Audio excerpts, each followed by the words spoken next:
Good evening, ladies and gentlemen.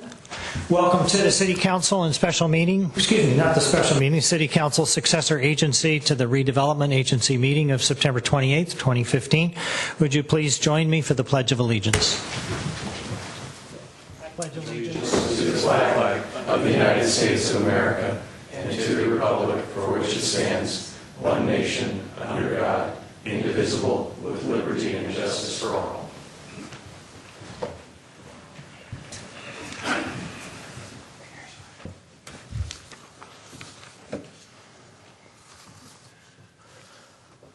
All right. First item is I would like to know if there's any changes to the order of the agenda.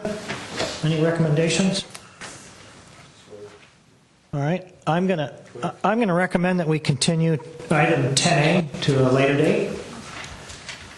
I'll find out if there is some agreement on the council for that.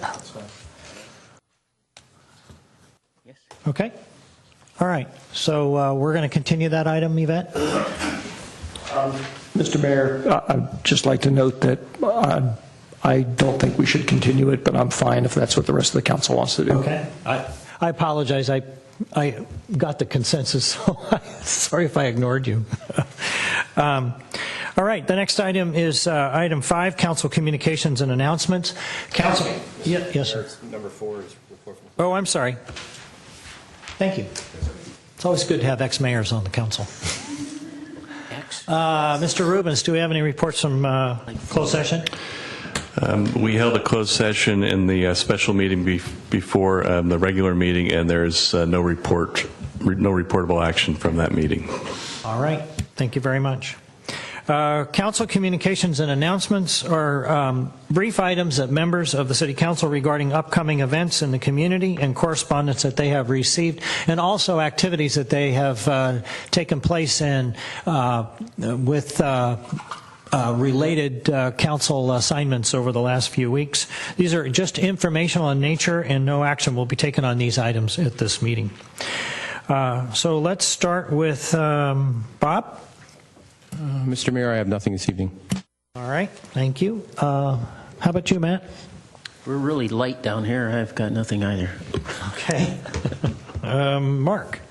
Thank you, Mr. Mayor. Just 3 quick items. One is I attended on behalf of the council the most recent board meeting of the South Bayside Waste Management Authority, basically the folks who oversee the garbage and recycling collection meeting, where we approved the annual budget for Recology and for the South Bayside Recycling Center. In addition, I've been having an opportunity over the last few weeks to take advantage of our new dog park, which I have to say has been pretty entertaining. Although I will make an observation to my fellow San Carlins that I've started making it a point to clean up the dog park a little bit when I leave, even when my dog hasn't contributed to the mess, mostly because it's important to keep it clean, and we're sort of all in this together, so I would encourage other folks to do that as well. And lastly, just an idea I wanted to run by the council. We have a number of significant projects that are going to be breaking ground in the next, say, 6 months to a year.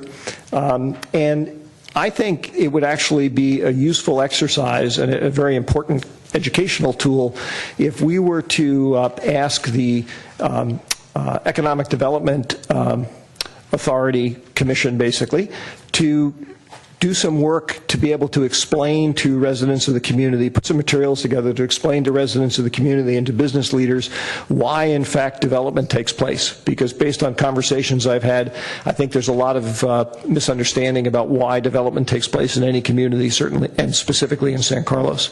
So I'm hoping that that's an idea that we could task the commission with doing and see if that meets with the approval of the rest of the council. Any questions or actually agreement on that? I'd like a clarification to the last part there. If it were just a process to let people know about upcoming development, when it's going to be taking place, things to expect, parking situations, and so forth, I'd be fine with it. But to get what I'd call political and explaining, things about why we're doing development and so forth, I think the time has come and gone for that, because those are the discussions that would have taken place when those projects were being proposed, and we had those discussions, and people came and threw in on it and so forth. But I don't know.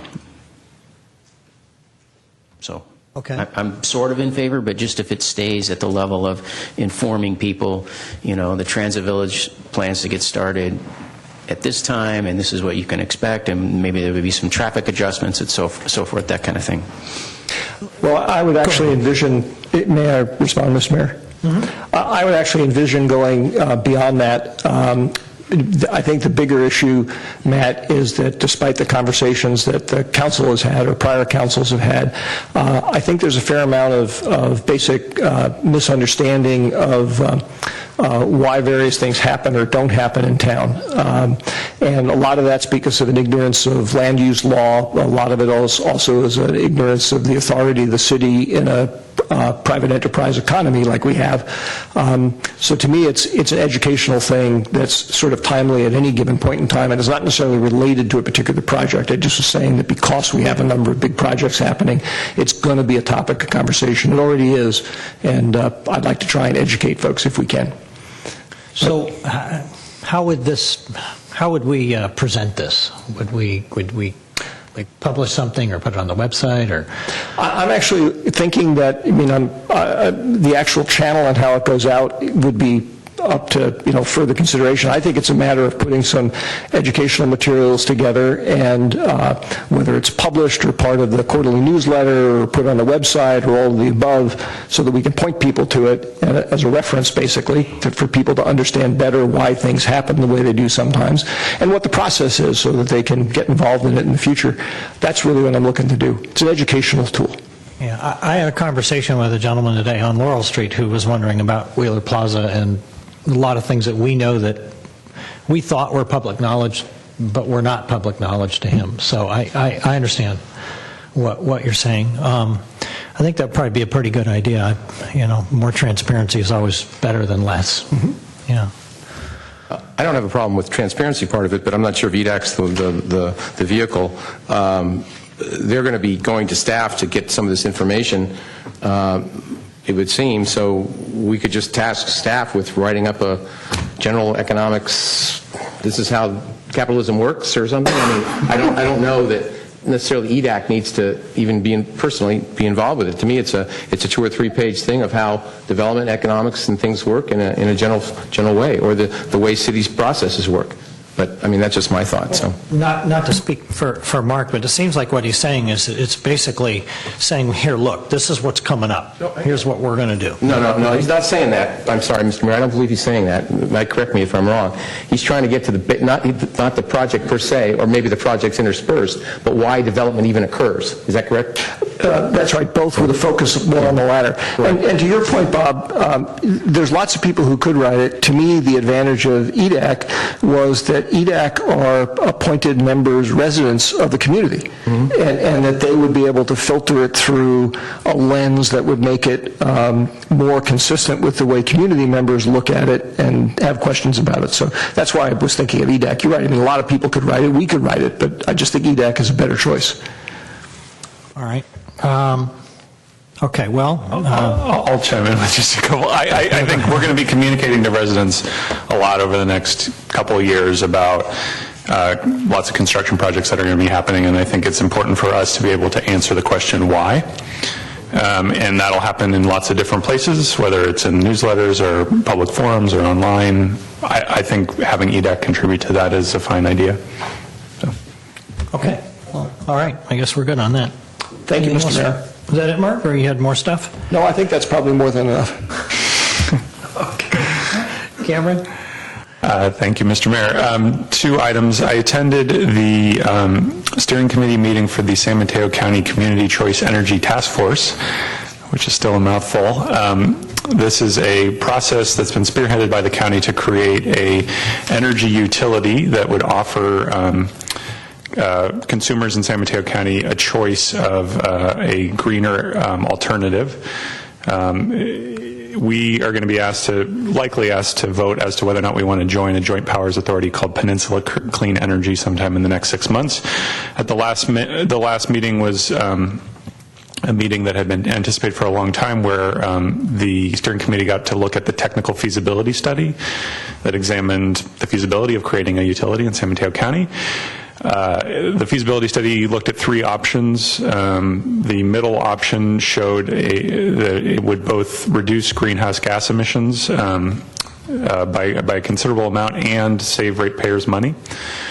So the argument all along has been that there's a win-win opportunity whereby pooling ratepayers, we could buy green energy contracts on the market and offer consumers a greener energy alternative for cheaper. So that seems to be what the study is suggesting.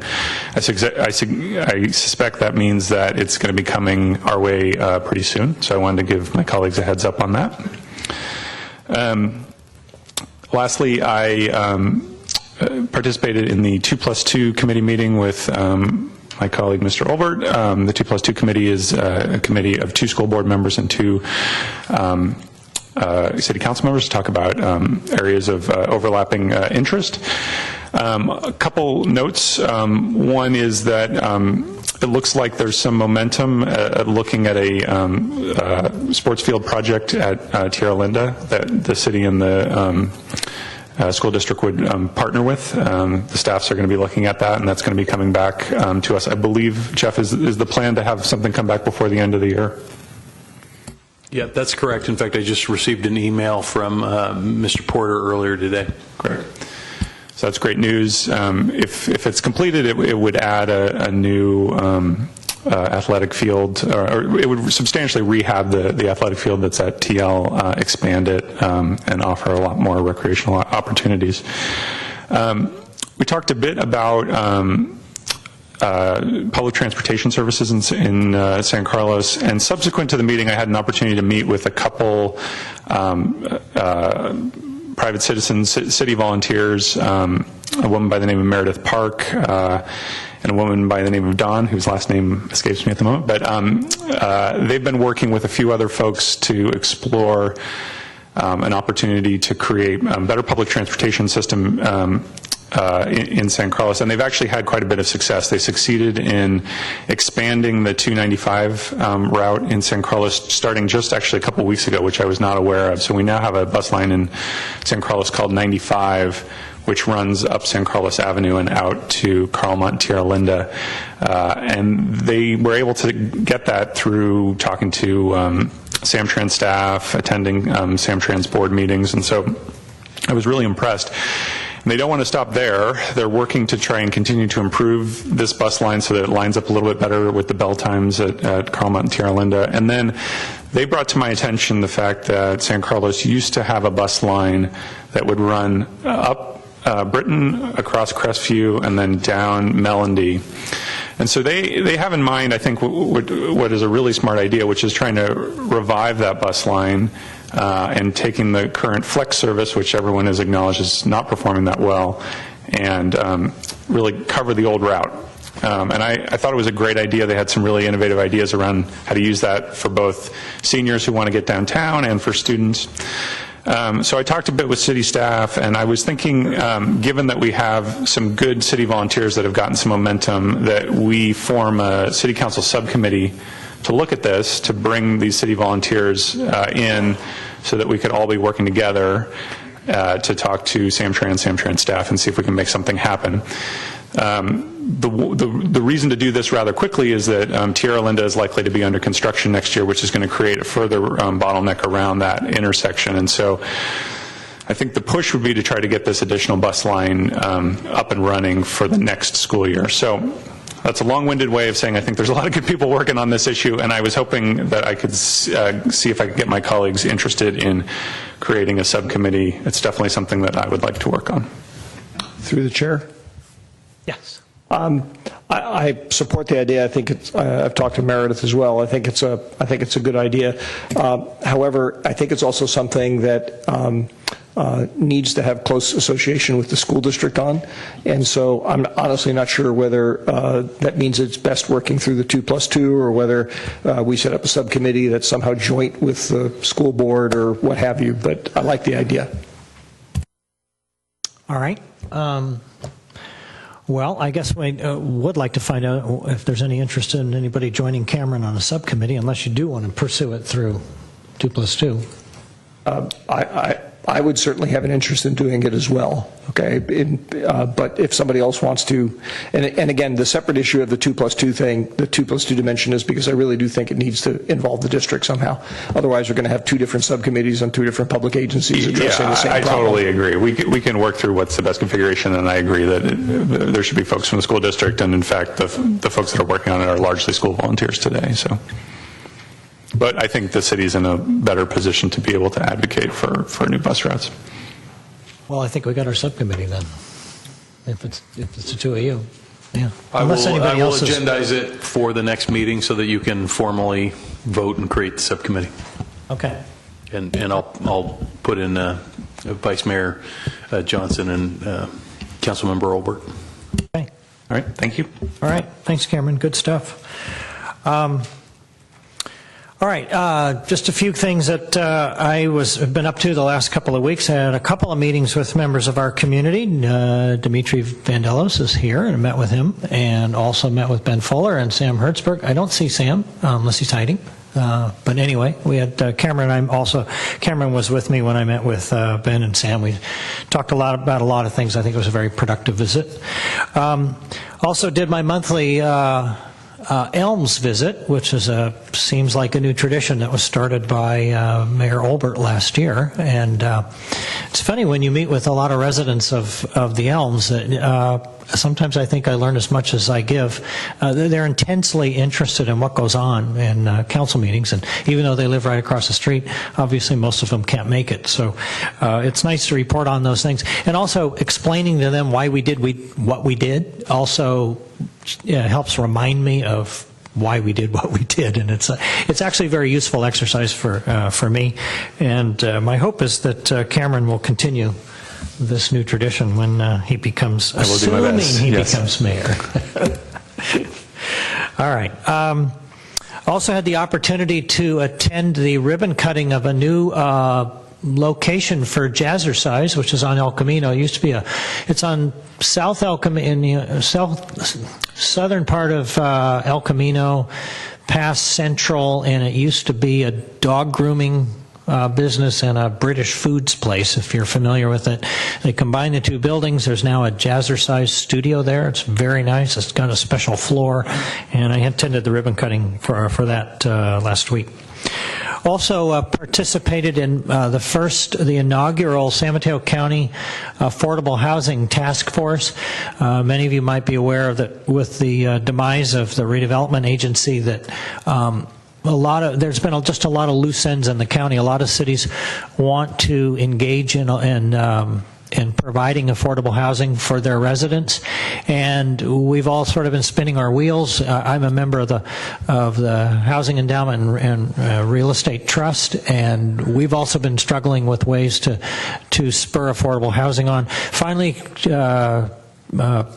San Mateo County Supervisors Horsley and Warren Slocum assembled this task force, which includes council members and staff members from virtually every city in the county.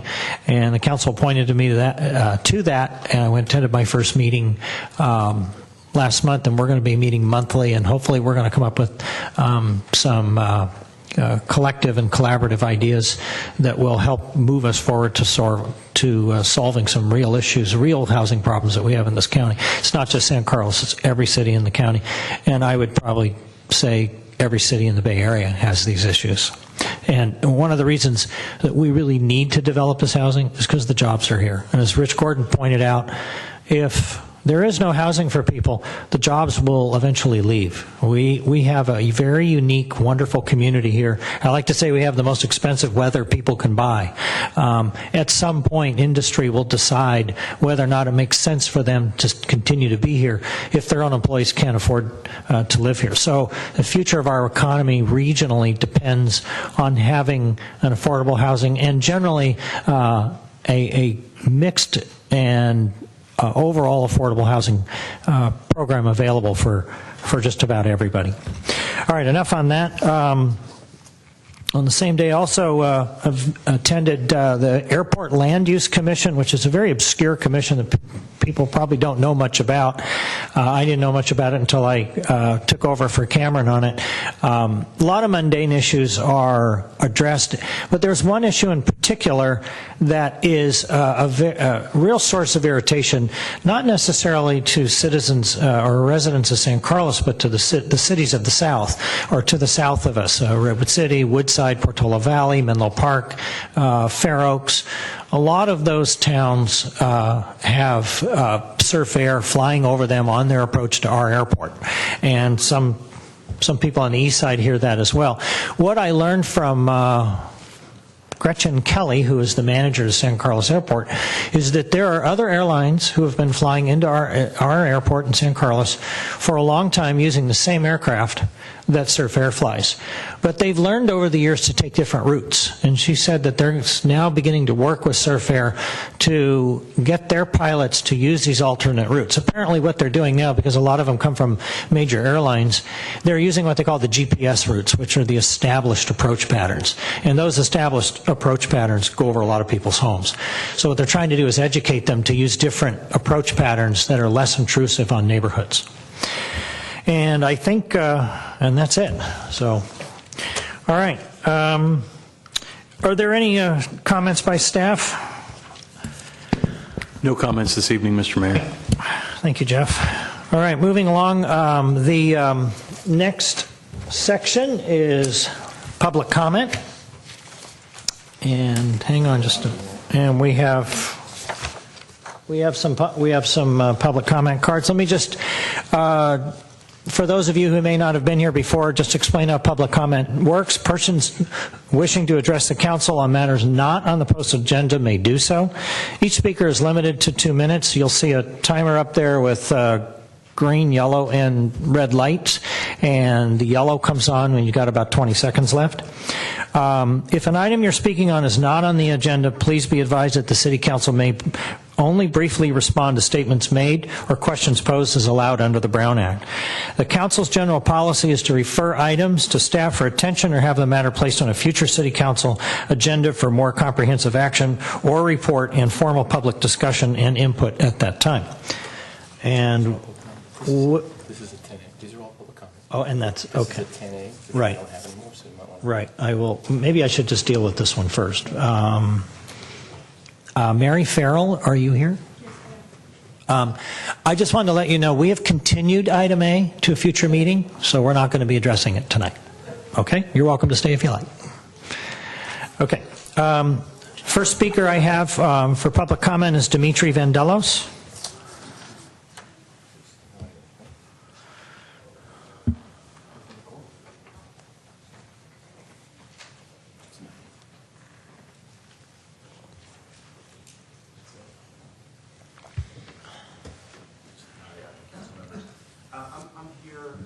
Actually, Patty Marsters offered her time for me, just in case I go over a little bit. Hopefully I won't. So I've got a quick presentation that addresses specific concerns south of Holly Street. I know that you're going to be looking at a list of issues that provided you, but what I'm focusing on are specific issues that are south of Holly.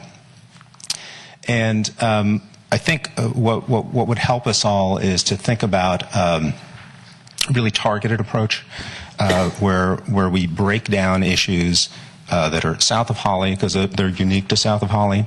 We have issues that affect Holly Street, that are unique to Holly Street, and issues that are north of Holly, because they're kind of three different areas that have their own specific issues. And then I think a larger sort of east side plan can be developed from the representatives from those three zones. So in terms of south of Holly, one of the big issues, and I'm not going to read through all these bullet points, is businesses abutting residential. There are often issues with operations at all hours of the day and night and weekends and holidays and noise and light pollution, and issues with non-conforming businesses. So it's especially acute on Montgomery and Hall Street, but also at the end of the blocks. I'm just bringing up these issues so we can maybe address them in a future meeting. There's a lack of landscaping for most of these businesses, and I'd like to see the city actually work with the businesses to try to get some increased landscaping, particularly along residential property lines. One positive note is on Montgomery and Old County, there's some landscaping that's now being maintained after I've been living here for 20 years, and we're finally getting something there, which is great. But unfortunately, on East San Carlos Avenue, there are a bunch of trees that were planted 15, 20 years ago. They've never been maintained, and it would be really great to see nice big trees there. The East San Carlos street configuration. We have these bulb outs. It creates a real pedestrian unfriendly situations, and cars that frequent the businesses kind of block the area. And it's something that I'd like us to examine and try to figure out what we can do. One of the residents who I was discussing this list of issues was saying that he's concerned about East San Carlos, the light at East San Carlos and Industrial creating incentives for more traffic to cut through our residential neighborhood. I want to bring up my favorite subject, shuttle buses. Some residents have told me that shuttles driving down East San Carlos are a big problem, and it creates all sorts of issues with people trying to cross the street. You can read through the specific bullet points there, but essentially it's just the lights are programmed to favor cars, not pedestrians, and people are trying to get to the train station. Old County Road traffic. It's a 35-mile-per-hour zone. It's pretty unsafe trying to cross the street there, and I'd like to see us look at reducing the speed limit. Additionally, people have been reporting that traffic gets blocked on the intersections, especially around rush hour. And when you're trying to turn into the street or turn out of these streets along Montgomery and Hall and Cherry, because there are cars and trucks parked right at the corner, the visibility is incredibly low. I almost got into an accident the other day just because someone was pulled up, I couldn't see, and we're just sort of waiting for an accident to happen there. We've talked, I'm sure your ears have been talked off about issues with the train station. There's still a lot of problems there. My favorite is the last one. Resident said pigeon poop. I changed it to what's up on the bullet points. So I'd like to see some targeted thought around the train station. Whoa. East Side development. We're getting a lot of development on the east side, and we're not really getting, at least east side residents don't feel we're getting any real mitigations or improvements to the residential community. We're concerned about the general plan not being followed, and lots of these businesses are older, so I understand why we'd want to get new stuff in there, but I want to make sure we do it in a way that works with the neighborhood. Dimitri, I hope you... I'm ready to go. Yeah, thank you. One thing to really consider is all of these projects occurring. They're going to be overlapping. And I'm concerned about being able to get in and out of my home. I'm concerned about other residents being able to get in and out of our homes. This is not just, a few homes being built, potentially at a park. This is 500 residents. And a lot of impact. So what I'd like to see is a new task force that's assigned to create an East Side specific plan. And I'd like to see, we talked about a City Council East Side representative. Maybe we need multiple representatives. That's never happened. And I'd really like to see something happen there, create a dialogue so we can actually move forward on issues. That's it. Thank you. Thanks for the extra time. Okay.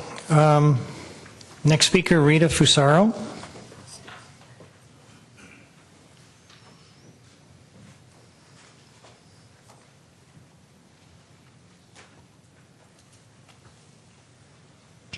council members.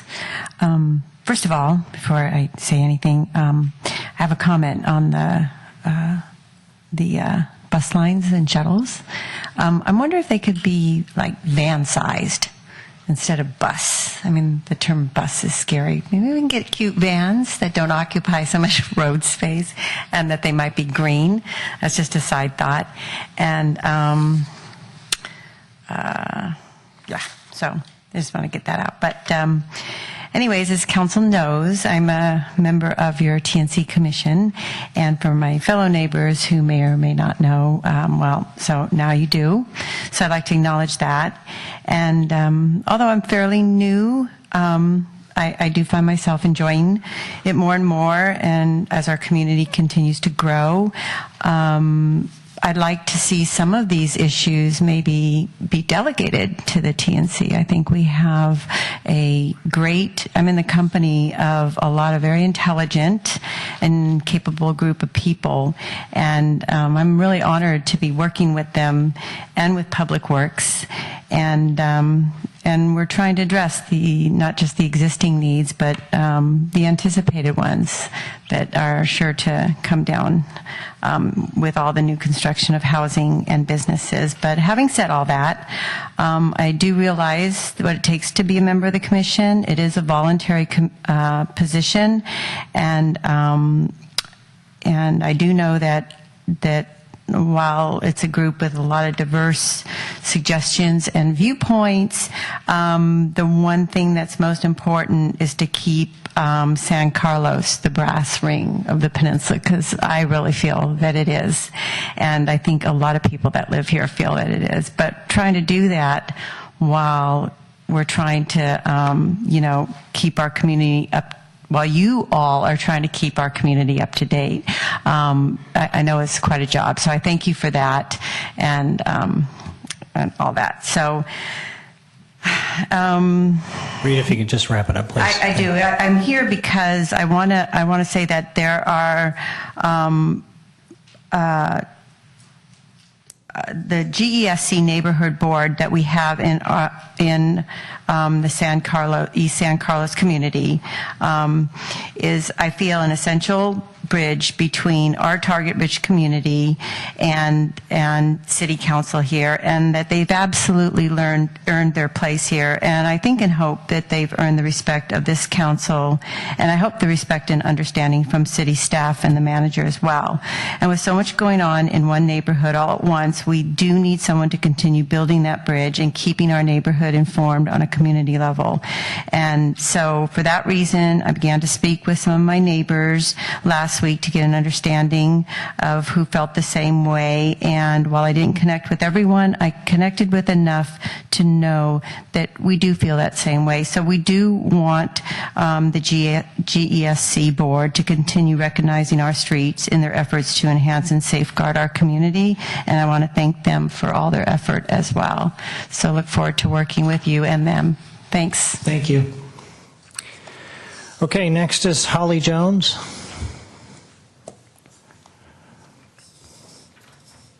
Yeah, just for future speakers, I've been a little lenient with the first two, but we have a lot of cards tonight, so if you could keep your comments to 2 minutes. Quick. Thank you. First, I just want to just let you know that I appreciate everything that I know you're trying to do for Holly Street, and being one of the newer residents on the street, I've been learning a lot in the last few months, and so I'm on Holly Street, and I know that there's been so much hubbub and chatter, and it kind of makes me sick a little bit, but I just want you to know that I support you because I know you're working hard and I know you're doing the best that you can. But I guess one thing that is important to me is just, if I could choose anything on the list, if we could do anything that we can to get the speed limit down, it would mean a lot. And I was even talking with my husband as we're sitting in the dining room last night, looking out thinking, that would be a perfect spot for a motorcycle cop. Just, if you wanted to run a little speed trap, we're willing to let you have a spot to sit. Anyways, that's really all I have to say, but I just want you to know that I'm here to support you as best as I can, and I know it's not easy. Thank you. Okay, thank you. And stick around, you might hear some interesting things. Next is Eduardo Semperio.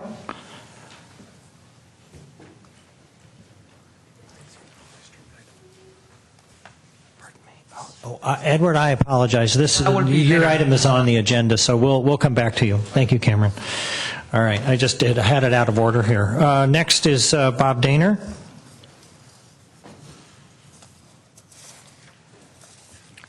Hey, thank you. I'm Bob Daner. I just would like to thank or to express my appreciation to the City Council, the city staff, and our Park and Recreation Commission for providing the new dog park. Going way back to all the years that I was on the Park and Rec Commission, there was always that strong desire for a dedicated dog park. Now the dog owners have a place to call their own. And I merely want to thank you all for making our city a better place. Oh, a disclaimer, I do not own a dog. Thank you, Bob. Okay. Paul Magginetti. Actually, Mr. Mayor, after reviewing the agenda, I make my comments on agenda item 8. Said I think it's more appropriate. We'll just retitle this to item 8. 8. Okay. 8A, yeah. 8A. Okay. All right. Well, in that case, it looks like we don't have any other comments for items not on the agenda. Would anyone else like to speak for any item not on tonight's agenda? Okay. Moving along to the consent calendar. Consent calendar items are considered to be routine and will be enacted by one motion. There will be no separate discussion on these items unless members of the council, staff, or public request specific items to be removed for separate action. Mr. Mayor, I move approval of the consent calendar. Before second. you do that, I'm sorry? I was switching on my light, and I wanted to pull item H. Okay. Mark, do you want to amend your motion? Mr. Mayor, I move approval of the consent calendar items 7A through G and I and J. I second. Right. Okay. Yvette? Councilmember Grisilli? Yes. Councilmember Grocott? Yes. Councilmember Johnson? Yes. Councilmember Olbert? Yes. Mayor Collins? Yes. Okay, moving on to item 8, reports to council. These are updates on key city projects by city department heads and staff and city council subcommittees. They are for informational in nature, and no action will be taken on these items. We have one item that is to receive a presentation on the results to date of the parking restrictions and striping changes on Holly Street from Industrial Road to Old County Road and other council-directed improvements. Mr. Walter. Thank you, Mr. Mayor, members of City Council. Jay Walter, Public Works Director. And we'll go ahead and get started with our presentation. So some background on Holly Street within the city of San Carlos.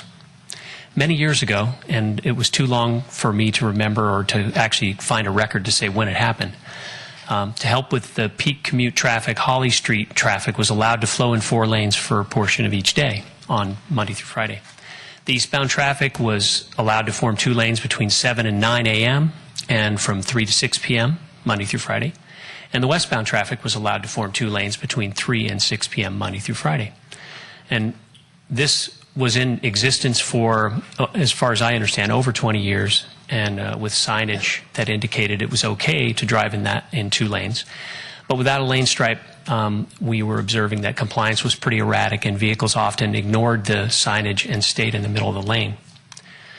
For safety reasons or comfort reasons, probably more likely. So in July of 2014, the council adopted the ordinance that amended parking restrictions on Holly Street, and this is between Industrial to Old County, to restrict parking between 7 a.m. to 6 p.m. Monday through Friday. Vehicles are allowed to park in the evenings and on weekends and holidays. And at the time, council also implementing a new signal timing for Holly Street at the El Camino and Old County Road intersections, and then down at Industrial Road.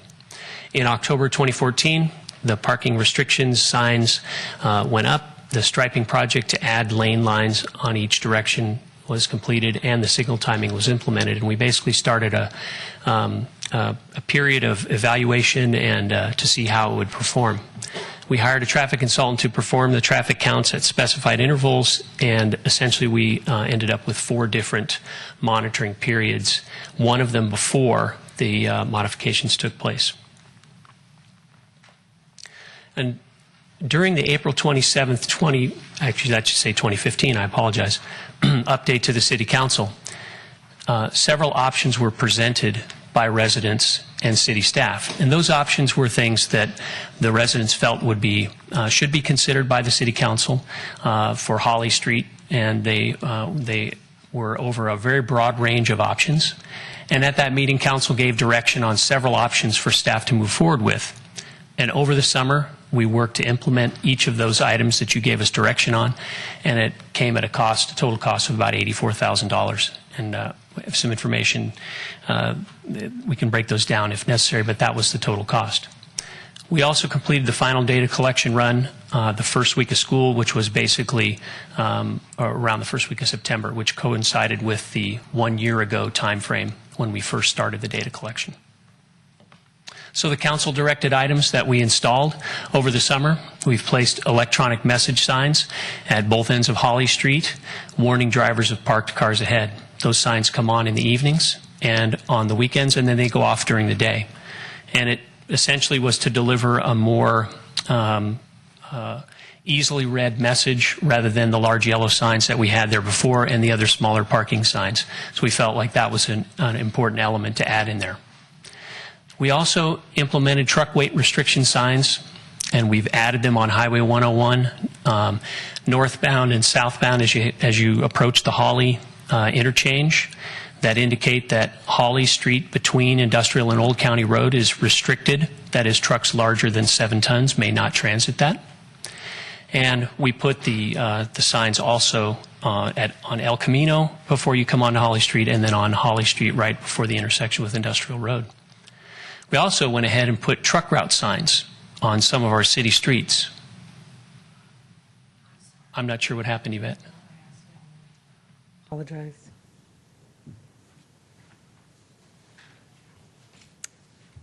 There we go. Sorry. Thanks. Sorry for that. And anyway, the truck route signs, which essentially have the words truck route with arrows, left or right or straight ahead that are placed with them, we put those signs in place on both of the approaches to Holly Street to direct traffic down El Camino or down Industrial Road to Britton or Howard, because that's the east-west route within the city limits that trucks can take. So we have provided that positive direction for truckers as they would approach. They'll notice a change, and they'll be able to follow those signs to be able to get to their destination either east or west of the train tracks. We also implemented a residential cart service that was designed to help keep sidewalks clear in the morning. On Thursdays, when trash pickup occurs, the carts had oftentimes been placed back on the sidewalks, and the sidewalks are fairly narrow on Holly Street, and so the cart placement now is behind the sidewalk, and that's designed to help keep the sidewalks clear so that there's less likelihood that some of the carts will be put into the gutter as pedestrians try to pass. And we also completed a speed zone survey that was conducted for Holly Street and Old County Road, so we'll have some data that we can share on that fairly soon. But those were the items that Council directed us to move forward with, and that's what we worked on. So some results from the data that we've collected and the things that have been implemented.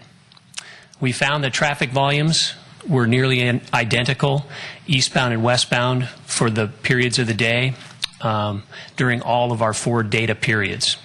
So effectively, it's telling us that the same amount of traffic is getting through the corridor within those time periods when that data was being collected. Didn't make much, there was not much of a seasonal variation. There was an occasional day of the week variation, but very consistent traffic volumes. We found that speeds are lower on Holly Street since the changes and well down over the last speed zone survey. So that does give us some hope that we may be able to consider lowering the speed limit on Holly Street. We also have noticed that traffic queues, that is the line of vehicles that are waiting at the signals to proceed forward, are much shorter than they used to be, nearly in half in most cases, as traffic waits to go in each end. So we have now very rarely the full 2 lanes of cars from one end to the other, where in the past with 1 lane, we often had a very, very long queue. And there's also been gaps that have been created to allow access to driveways as traffic clears through this segment of Holly Street when the signals are green. It's been allowing some definite gaps that allow some access in and out of driveways. And the Holly Parking Request Program that was identified last year as a means to have the ability to park a vehicle in front of the residence, if it was a repair vehicle, a moving vehicle, or some other kind of a vehicle. It was started, and it was only used sporadically over the last year. Only about 7 requests were made, and that was handled through the police department.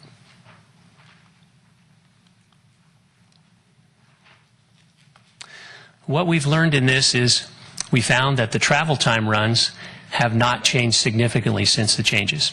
So that means the time for a vehicle to get through from one end of Holly Street to the other in either the eastbound or westbound direction has largely been the same. There hasn't been much change in that regard. However, westbound travel took longer than eastbound travel. So the occurrence of vehicles traveling eastbound from going under the train tracks, coming onto Holly Street, and then heading down past Industrial are encountering a green signal at Industrial more often than the traffic that's headed eastbound. And so travel times are consequently a little shorter. What we found out in that is that the signal timing favors El Camino Real traffic. So the traffic signal that is timed at El Camino and Holly Street has a finite amount of time that can allow vehicles to move through the intersection.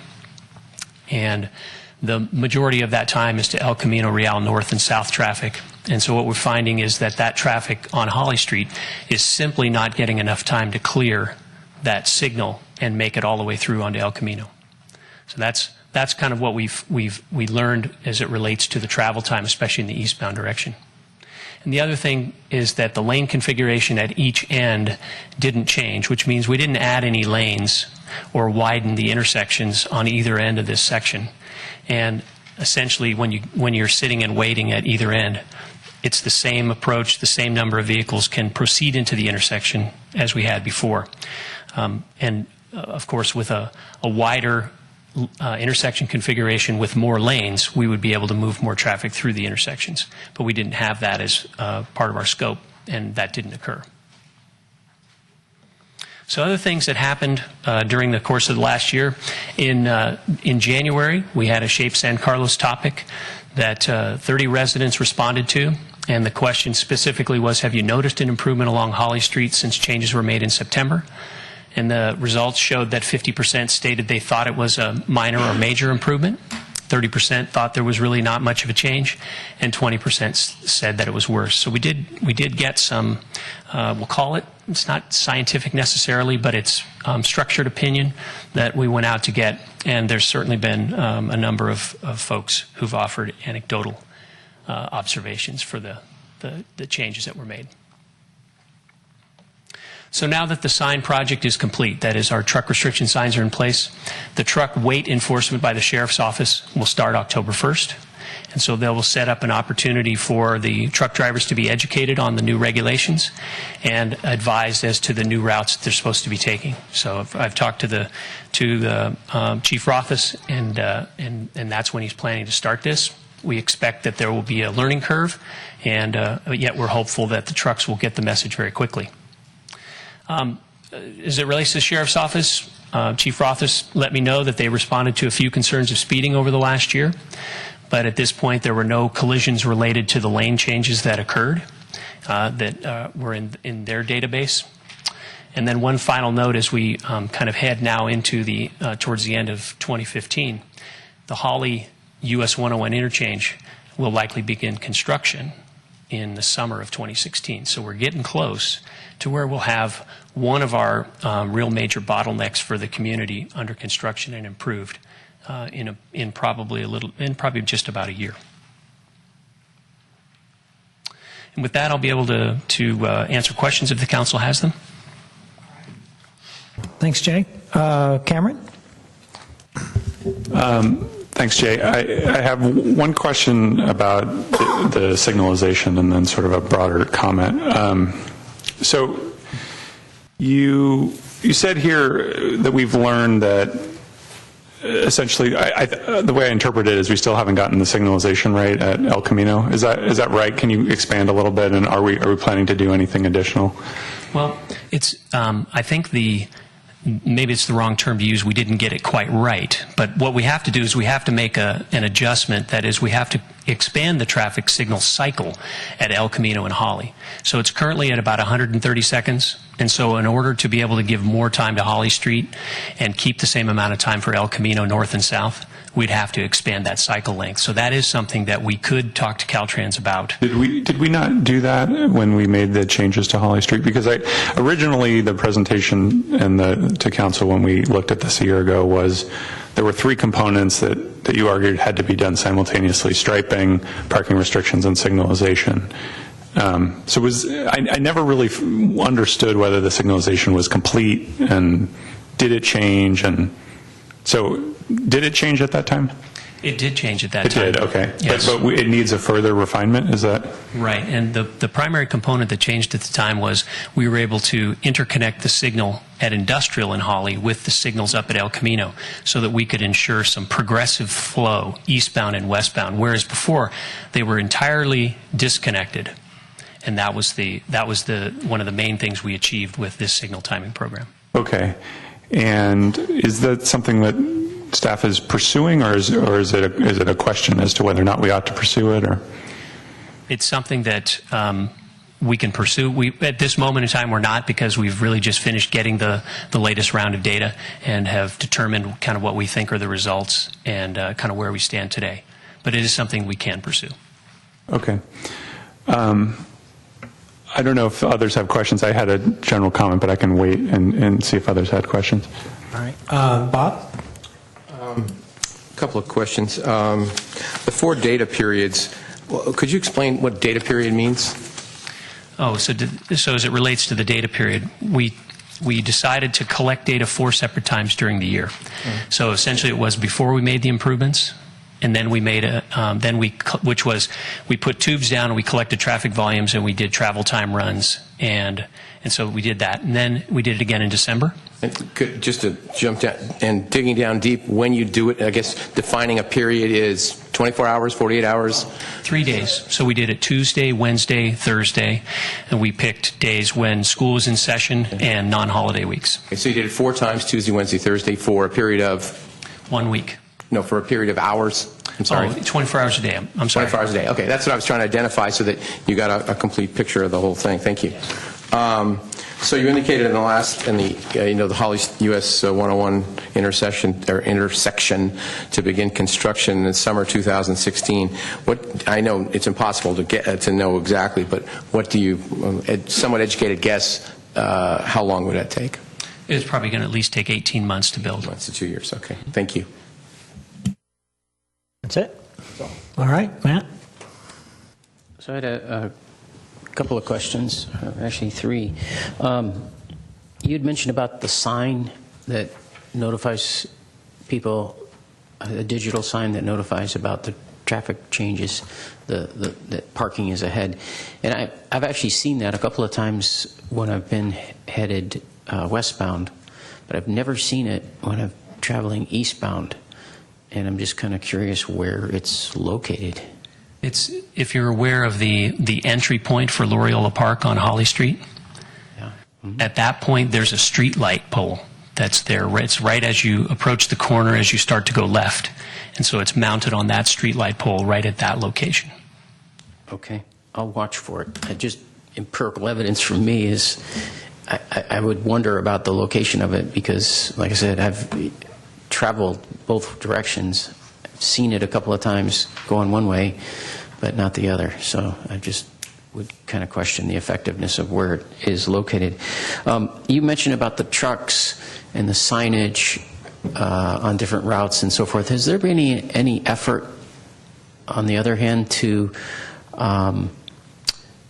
contact the companies that we would presume are having trucks coming in and out of San Carlos? Like, for instance, I know, the grocery stores, for instance, have trucks coming in and out with their goods and so forth. Kelly Moore has trucks coming in and out. Has there been any effort to identify which businesses are probably having that, those kind of large truck deliveries, and then getting a hold of them to let them know in a different way that this is going on? We have not done that yet. We focused our efforts on getting the ordinance passed with the council and then getting the sign project up in place. Okay, and then staying on that subject, have we any issues with enforcement, or have we done anything to, kind of watch the street and see if it's being followed or not? That's something which we will have starting October 1st.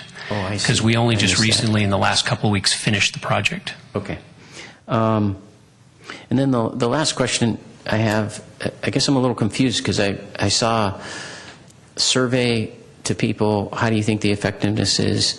And then I thought I saw in your presentation data that said the traffic is pretty much the same before and after we did the striping and made all the changes. That's correct. The traffic volumes, that is the actual count of vehicles, has remained very consistent. And the travel times, that is how long it takes you to get from one end to the other, hasn't really changed much. So there could be an argument at some point to say this is not really working, it's creating more problems for the residents than what it's worth. Let's go back to what we had before. My recommendation wouldn't be to do that. Yeah, but I'm just saying that the data is there. Based purely on that evaluation of that data, then council would have to ask themselves that question and decide if it's worth it or not. Through the chair, I think part of this also, at least the way I looked at it, wasn't only for the specific time. That's why I asked the question about when we're doing Holly. And I can anticipate, at least personally, and maybe it's just my opinion, that it's going to get. In other words, this is going to happen. So that's just my idea. Anything else, Matt? That's it for questions. Okay. Mark? Thank you, Mr. Mayor. Two questions, Jay. First off, I may have missed this. Can you enlighten me a little bit more on whether or not the speed survey data looks like it'll be supportive of lowering the speed limit, which a number of residents have requested? The preliminary indications of the speeds that were observed and measured indicates to me at least that could be considered. That is, it's not so high that we would not be able to lower that speed without it becoming an official speed trap. Test, right? Okay. Thank you. My other question is, you mentioned that in the analysis that you've done of the results from the data gathering appear to indicate that the main reason that you didn't get as much of a beneficial improvement as you'd anticipated is because of the configuration of the timing of the light at El Camino and Holly in terms of its duration, 130 seconds you were talking about. Yes. And I know there was a bit of a follow-on question about whether we would pursue this, and you sort of said, if I heard you correctly, if the council so chooses, since our goal is to try and improve the traffic flow, and we're saying that's the constraining factor, why wouldn't we pursue that? There's no real reason that we wouldn't pursue it. The difficulty becomes that the El Camino Real Highway 82 is a state facility. It's controlled, and so as the state would determine its priorities, then it may determine that those priorities from a north-south traffic flow are more important to them than the side street, as I call it, side street traffic flow in the local communities. So there would have to be some discussions with them and some agreement that the timing could be modified to make that work. My understanding is that those types of discussions, because we're hardly the only community that where the issue of an interaction between state highways and local highways comes into play, those kind of conversations are in fact quite common. And while certainly not always, that part of the reason they're so common is that adjustments do have an opportunity to be made. I would agree. Okay, thank you. Okay, Matt, again? Yeah, I remember at one time I thought when we were talking about getting the survey done for Holly that it would also be extended a little bit to include Old County, and I'm curious if that was done. It was done at the same time. It was done. But because tonight's presentation was on Holly Street, I didn't say that. But yes, we did gather the data for Old County Road as well. I did notice during public comment that it was mentioned about the speed limit being a little bit high there for what's going on, and I've raised that with the city manager before too. So I'll be curious to see what the results are and how that's going. Okay. Yes, it's been collected. All right, Matt. I'm sorry, Cameron. Sorry. Who's on first? Yeah, who is on first? Thank you. I just want to make a comment and sort of propose some action here to see if my colleagues will join me. I'll say, first and foremost, I like parking in front of my house. And when I drive home and there's somebody parked in front of my house and I have to park one house over, it's frustrating, even though I have no legal claims to that parking spot. But I like to be able to park in front of my house. I think most residents do. I would imagine most council members do. What we did here is we said to a group of residents, well, you can't park in front of your homes. And that's because we want to get through this corridor faster. And I think that's a reasonable trade-off that, we have to make. And the argument that was presented a year ago was, hey, if we do these three things simultaneously, if we restripe the roads, if we change the signalization, and if we restrict parking, then it'll improve traffic flow. Should be noted that parking was already restricted at rush hour times, so you couldn't park there all the time, but it was to restrict parking all day long, essentially from sunup till sundown. And the data has come back and has shown that the traffic flow hasn't improved. And I think the restriping is great. I think the configuration is a lot better. I think what we've done with the reduction of speed limit is good. I think the electronic signs are good. I think the weight restrictions are good. But I do think that it's irresponsible to say, hey, we were going to inconvenience a couple streets and a bunch of residents because we wanted to move faster. Well, traffic isn't actually moving any faster, but you still can't park there. And so I think it's pretty definitive, and I think that we should keep the striping the way it is, keep the signalization the way it is, continue to look at removing the speed limit. But I think we should let people park in front of their homes on non-peak hours. And even that may, the public perception may be, that's a step back overall, but I don't think we have really a leg to stand on. There's no data that can really justify what we've done here. So that's my proposal. I wanted to see if I could get two of my colleagues to join me in agendizing allowing people to park in front of their homes on off-peak hours. I'd go for In that. agreement? Matt? Yeah. No, Bob? Mark? No. Okay. Sorry. Okay. Jay, I had a couple questions.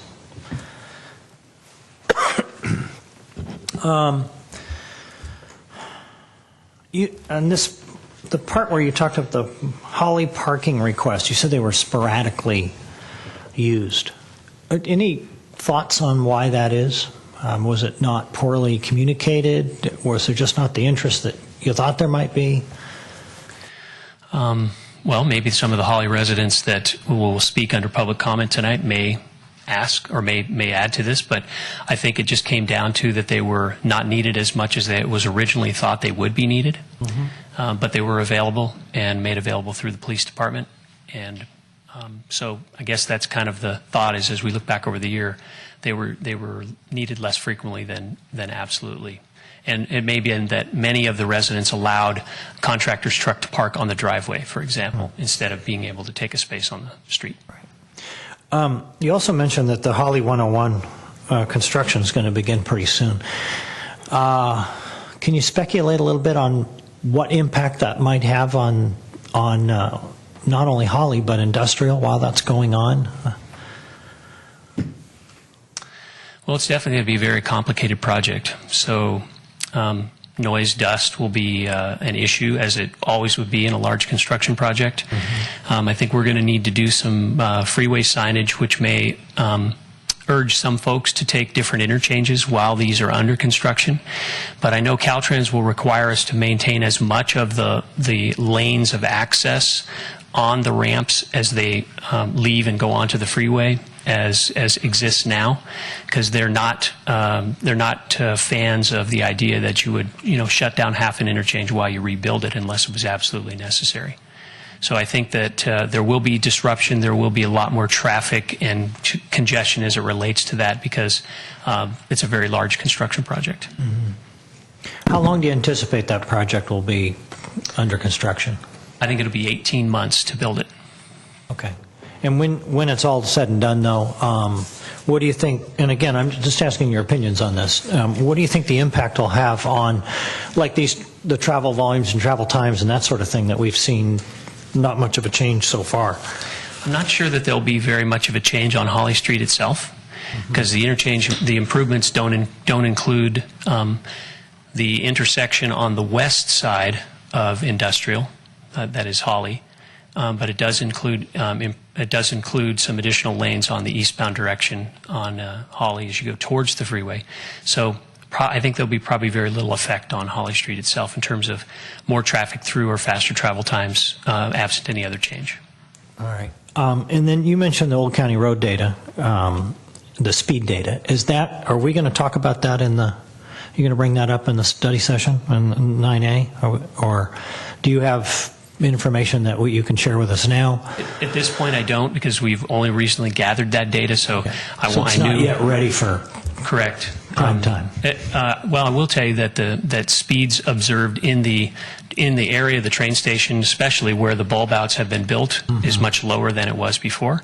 So I think that's a promising sign. But again, we have more locations on Old County to analyze the data before we make any recommendations. All right. And then, but that's separate from the Holly Street speed. Is that correct? That's right. Both streets have to be have their own engineering and traffic survey done to establish the speed limits for them. Okay. And those things are proceeding. That's right. Okay. The last thing I had was, while you were going through this process, and this is really an open-ended question, are there any other ideas or observations that you've come up with that maybe no one had thought of while you went through this process? Anything come to mind that, gee, maybe there's some other things we could have done? Nobody thought to ask.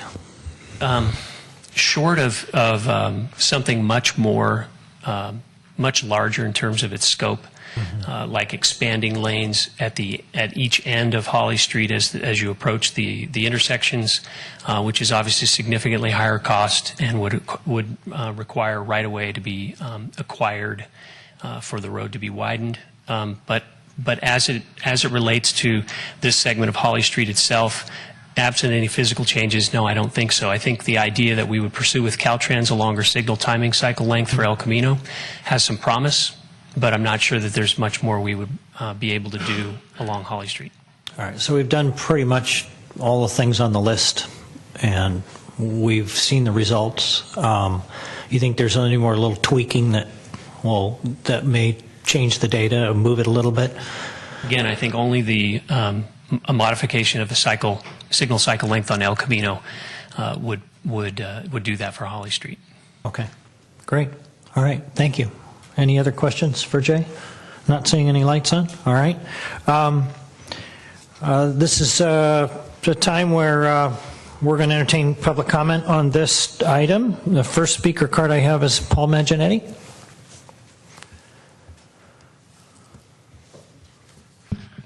Thank you, gentlemen. For the record, I saw no merge left signs this last weekend. The reason I'm here speaking is during the week, I was traveling west at 6:30. In both lanes, people were just blatantly ignoring the signs and going down them. So I complained to the sheriff and got a very interesting reply. They said, and I won't read this whole thing out, but it says, in short, the signage used by the city does not meet the state regulations for enforcement. I would suggest using the right lane to approach your home/driveway, or in my case, turning right onto Springfield to get to my home. So there is no enforcement of this signage. It has no benefit, and people ignore it with impunity. That's all I have to say. Okay, thank you. Next is Eduardo Semperio.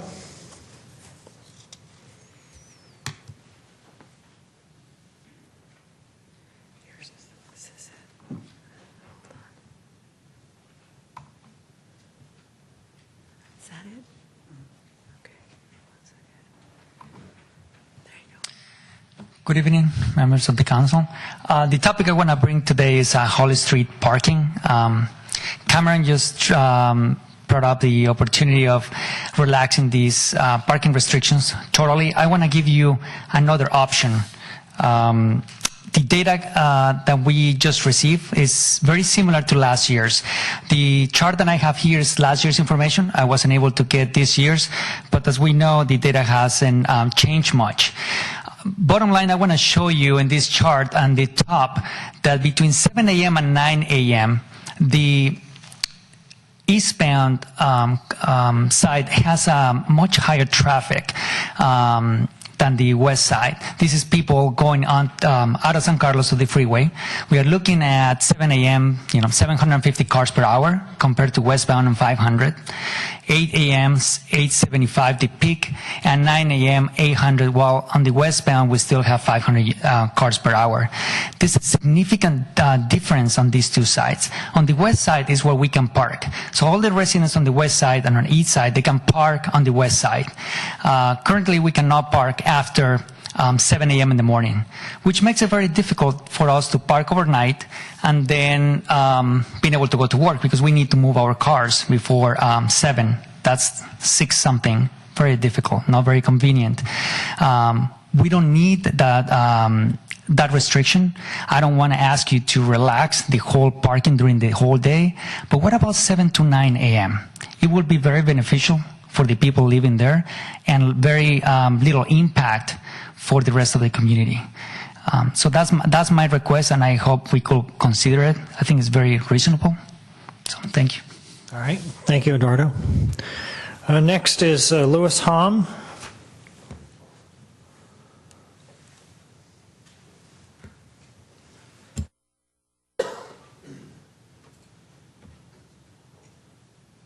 I'd just like to echo the comments of Eduardo and Cameron earlier. Looking at the westbound car numbers at 500 cars per hour, you can think of that as 1 car every 7 seconds, right? So if there's 600 seconds in an hour. So that's car,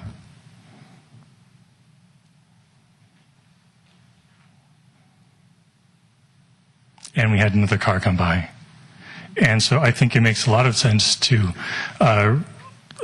remove the restrictions for the westbound morning traffic on Holly Street.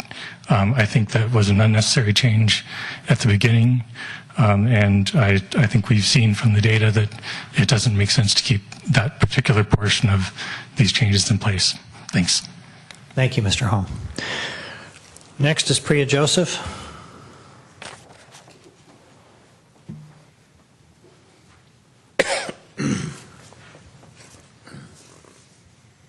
I think thanks, Cameron, for at least bringing it up. I'm just surprised nobody else supported it. So I didn't see the presentation that Jay did, but public safety, I hope you really think about it. I really want you guys to walk there. I've said this before. There's no clearance. I don't know how you guys can sit here and say it's okay. I've walked on all of the west side. There's no speed bump, nothing. If you just stretch your arm is going to get cut off when you walk in the morning and in the evening. And so, this is just atrocious that you think for 50 years it's okay to not have a solution and all that you can do is to just restrict parking with no enforcement. How can that 1,000 feet be a solution for, growth in the area? So you have to think of other solutions. You have to be open to other solutions. If you can't, you just have to step aside, and let people with ideas to take over. So that is my recommendation. Thank you. All right. Rita Fusaro.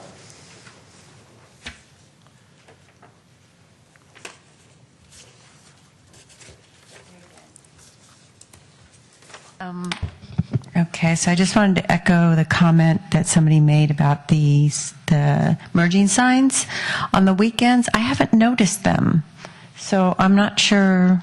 I don't notice them on the weekends. I just wanted to point that out.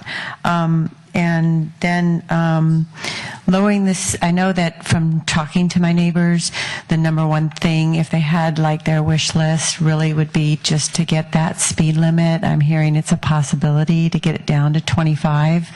Be really, really nice. There are so many streets in major cities. One that I just was on the other day, I felt like I should start taking pictures because I'm all up and down the peninsula, but Embarcadero Way in Palo Alto is a 4-lane, just like, I mean, it's a thoroughfare, and it's 25 miles an hour. And it's 25 because it indicates there's people, there's considerations other than cars nearby. And so I feel like we, on Holly Street, fall into that bucket.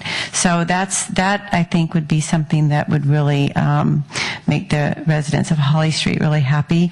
And then the last thing I want to talk about is I think, Bob Grist, you mentioned that the concern for the future and more traffic and coming in. So my concern about the signalization and the future and all this is getting in and out of our driveways. We really, really rely on traffic stopping at both ends so that we can have a chance to get out and get in the direction we need to go. There's already gaps in the day where we can't do that. It just like as soon as like, oh, here comes the last car. Oh no, somebody else is coming. So this is a concern because we can't get in and out of our driveway. I almost want to feel like I want to give you guys a ride because it's funny talking to my neighbors. I know that everybody's got their own tricks.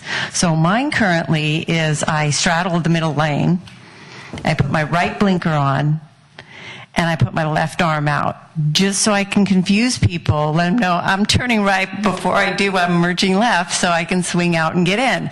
And I stop the traffic. I have to because I can't get in my driveway. I can't get in from the right hand. So I drive very slowly, very early on, like about 3 houses down, because I don't want to start all that commotion. But it's a concerted effort to try and get in and out. So whatever we do, I just really want to make sure that we give the residents of Holly ample time where there's a break in traffic so we can get in and out of our driveways. That's all I would suggest considering. Thank you. All right, next, Holly Jones.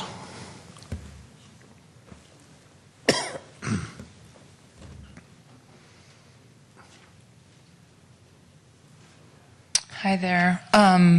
Thank you so much for listening again. I'm sorry I'm back up here, but I thought I should mention, Jay had mentioned that there was that parking request program for in case we needed to have something parked in.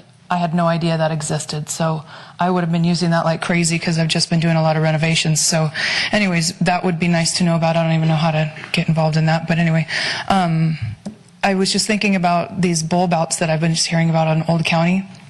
And I thought we're trying to slow things down for Old County, but we're trying to speed things up for Holly Street. And that's where like all these people live. So I don't know, I just thought that was kind of an interesting notion for me. Also about the flashing sign for cars parked ahead. I've noticed that I didn't see it anyways on the weekends, so I just thought I'd mention that because that might be helpful for me with the cars honking their horns every time they see a car in front of my house that's parked when they're expecting it to continue on. Also, I was thinking about somebody had mentioned that they recommended we turn to get into our driveways by getting in the far right lane and making a quick turn. Well, it's pretty much impossible because our driveways are so narrow. So if I do stay in that tight right lane and make a right angle, it's not really possible unless I got to hop the curb, so my curb's all messed up from people hopping the curb. Anyway, so there's a lot going on clearly, and I'm preaching to the choir. You guys already know what's happening. And Cameron, I really appreciate your support with trying to do whatever we can to help us out. So thank you. All right, thank you, Holly. Next is Ben Fuller. Hi, guys. Hey, just one quick thing I mentioned about, I heard about the 132nd interchange at El Camino. The challenge is going to be getting pedestrians across, and no one mentioned that, and that's a huge safety issue. So I think we need to figure out a way to resolve that. And I saw in the staff report this idea of amalgamating on some sort of a crosswalk onto the berm or something like that, where we could get folks across. And pedestrian safety is going to come up later, and we think it's a huge issue. Another thing I wanted to bring up is Holly Street representation. So we had been told explicitly by a few members of Holly Street that we don't represent them, and so we were kind of ready to sort of let them represent themselves. And we reached out to some of the folks on Holly Street and just said, hey, you don't want us to represent you. And they said, actually, we do. We're just the more quiet contingent of that group. And so there's a little bit of disagreement there, but we do want to help these folks. Another thing is, it seems a little bit like some of the folks at Holly might be getting hammered because they can't really get their act together. There's no agreement, and I know that's really frustrating for you guys, for Holly, for everybody.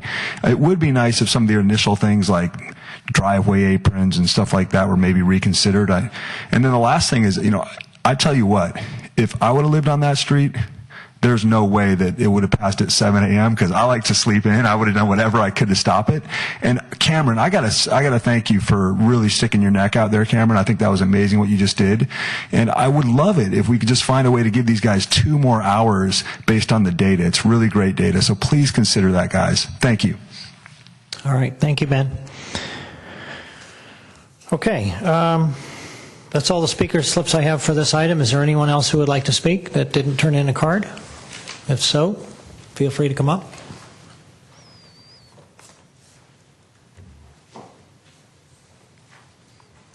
I'm Catherine Blinken. I live on Cherry, but I drive Holly every day. And I want to reiterate that a slower speed limit would be a lot safer, and that I never see the flashing sign westbound. I do see it when I come off the freeway, but I never have seen it. I didn't even know there was one posted going westbound, so I do think it might not be in the right place. Thank you. Okay, thank you, Catherine. Through the chair, can I just ask for a clarification? Sure. So we did pass a reduction in the speed limit, is that correct? Because it seems to be a little bit of confusion on that. I believe what we did was to direct staff to do the study that was necessary. Is that the case? That's correct. And can you just give us a brief timeline where that is in the process? The data has been collected. So as it relates to the speed data that we needed to do, that's kind of the basic element of it. So we'll be getting together with our traffic engineering, our engineering staff and the sheriff's office staff, and we'll be reviewing the various components of a speed zone survey, that is collisions that have occurred, traffic volumes, speeds, and factors that should be considered when it comes to setting a speed, and then make a recommendation for it. So it should take probably no more than about 30, 60 days. Okay. Does that go to TNC before it goes to council? It doesn't have to, but certainly could if there's some merit in discussing that. Currently, it's at 30, right? 30. Okay. All right. Personally, through the chair, I'd be perfectly fine if the council has to act on it, bring it back directly to the council. Yeah. The sooner the better from my perspective. Yeah. Okay, there's... No disrespect meant for Rita, but if it... and the members of your commissions, just that, we understand the importance of this, and we'll work on it, realizing that it's, yes, absolutely, realizing the urgency of that. And again, it was one of those things that we had on the plate to work on this summer. We've gathered the data, so now we'll take the next steps. Great. All right. Matt, you had a question? I had a question and then a comment. I'm trying to remember when we first proposed this whole change to Holly Street. Was it proposed as a, let's try this out for a certain period of time and see how it works, or was it proposed as a permanent change? Well, it was proposed as changes that we would evaluate over the course of time. So not necessarily, it didn't have a sunset date on it when we did it. But, okay. And so my comment would be, given the public comment that we received and the data that we received about westbound versus eastbound, I'd like to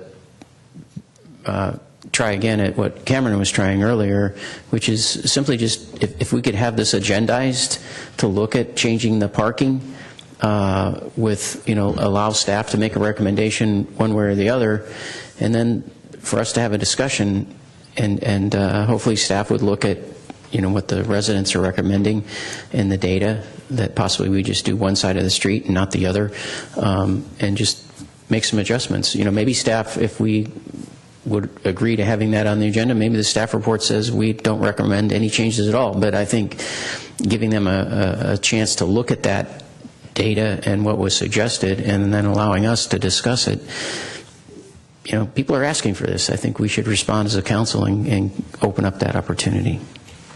Through the chair? Mark? Yeah, go ahead. Thank you. Just as a general matter, something I've learned since being on the council is not specifically related to this item, but I want to remind everybody, including ourselves, everything we do is temporary, because everything we do today we can decide the next meeting to change. I routinely have discussions about all sorts of issues related to items that we've addressed in the past and taken positions on with staff, and I would continue to do that in the future, and I presume my colleagues do as well. And if we ever get to the point where I guess the rule currently is 3 people want to bring an item back for discussion, then we'll bring it back for discussion. But I actually want us to get out of the practice of making decisions and then sort of saying, well, we'll revisit it at a certain time in the future. If that's really how we feel, then don't make the decision, because every decision we make is subject to change. Cameron, I wanted to ask you, you had mentioned that you wanted the parking restrictions revisited. Were you talking about undoing the striping? I know you said you wanted to keep the striping. No, not undoing the striping. Yeah. Talking about modifying the parking restrictions on one side or the other? My view is that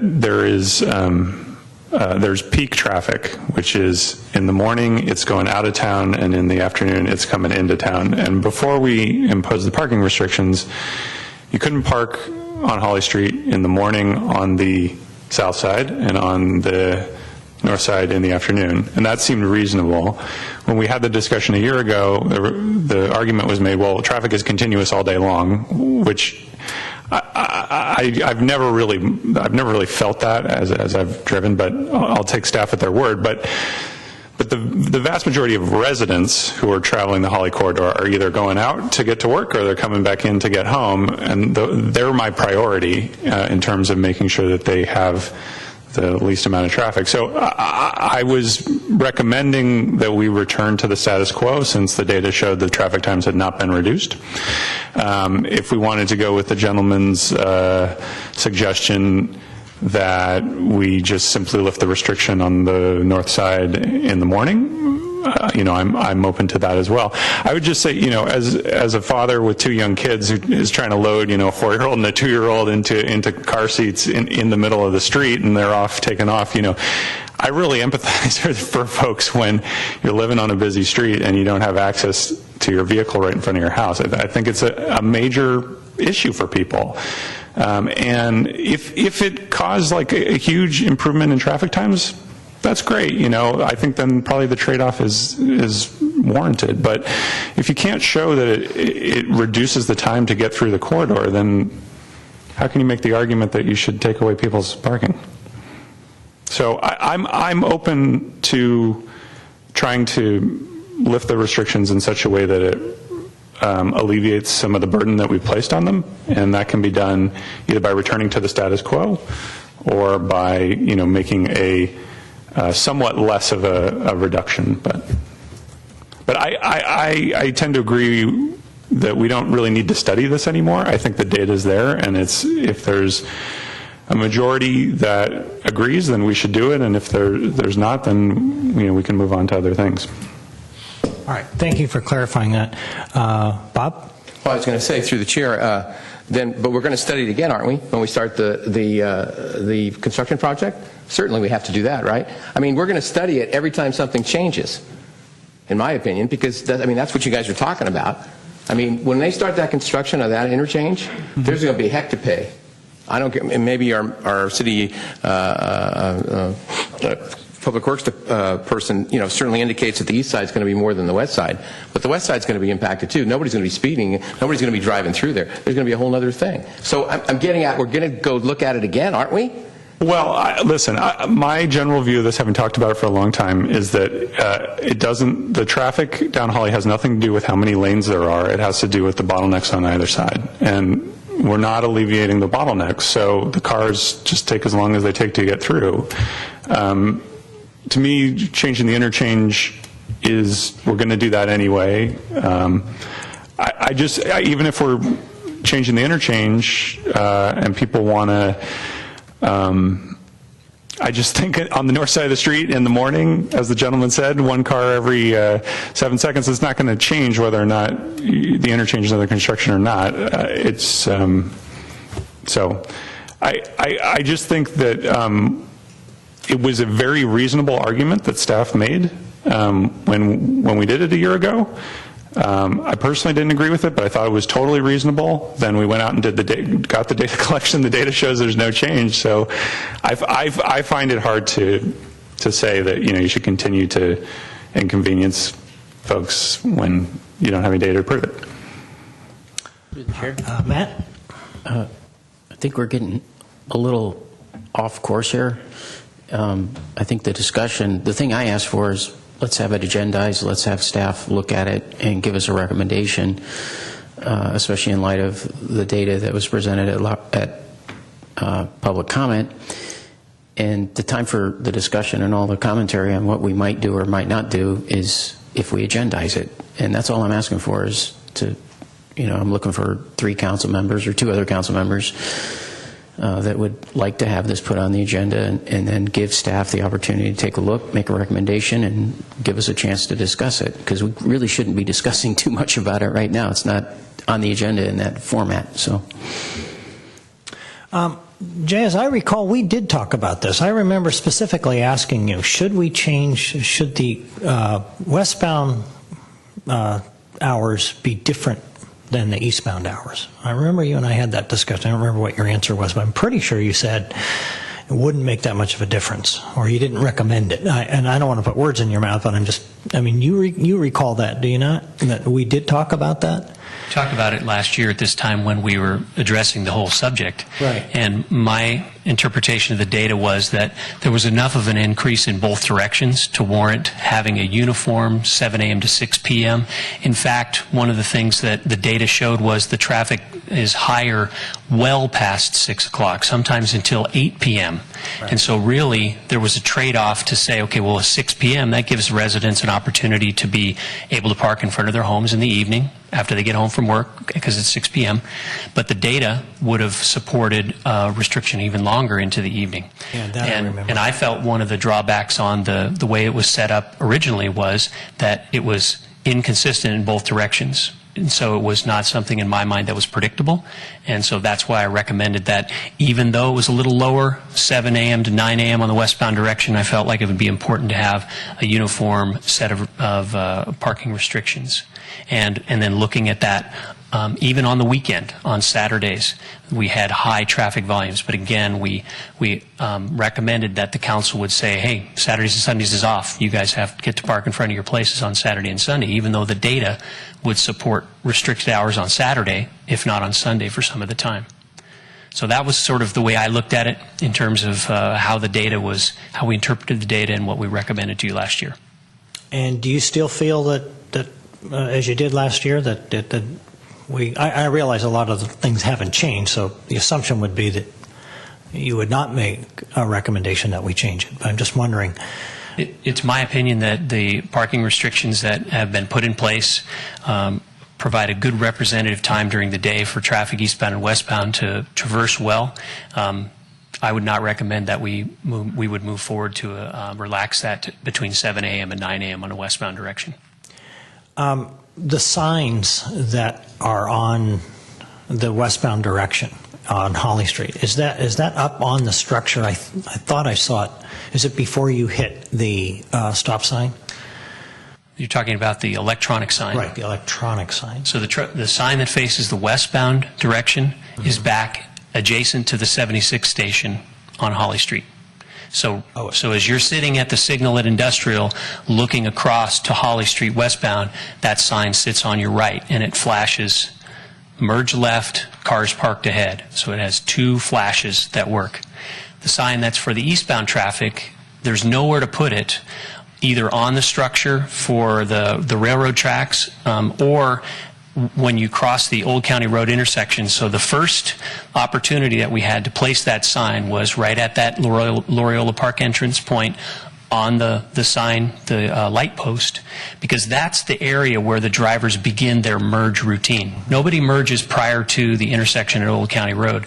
So we felt like that was, as they come into that section of the street, they see that sign on the right. Oh, okay, yeah, there's cars parked, I've got to merge over. So that was our intent in terms of where we placed those two signs.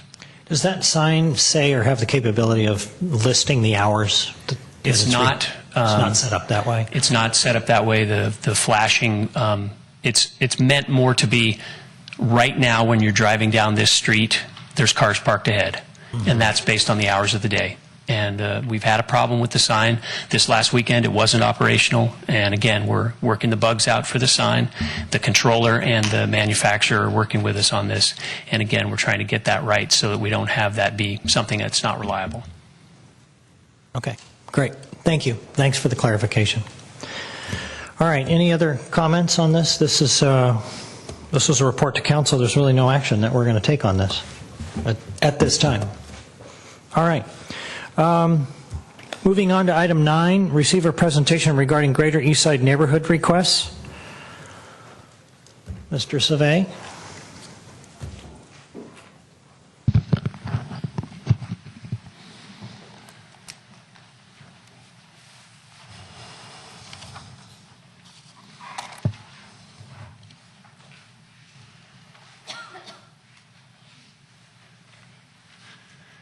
Good evening, Honorable Mayor, members of the City Council. Earlier this year, the City Council received emails from members of the Greater East San Carlos Neighborhood Group expressing concerns and proposing solutions to them.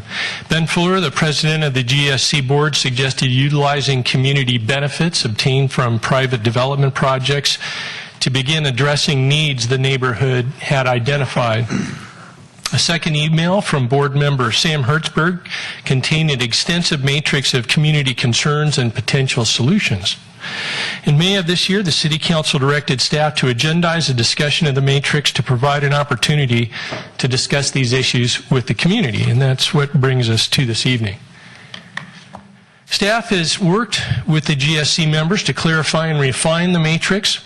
The table has been prepared to show you, the table that I'm going to show you, and that's in your staff report, was prepared to show that the concerns are, what the concerns are, some of the proposed solutions, and the status of each project, and there's about 19 of them. As you will note, many of the GSC concerns are in the process of being addressed. And rather than going through each of these one by one in my presentation, the GSC has requested the opportunity to do a presentation to the council.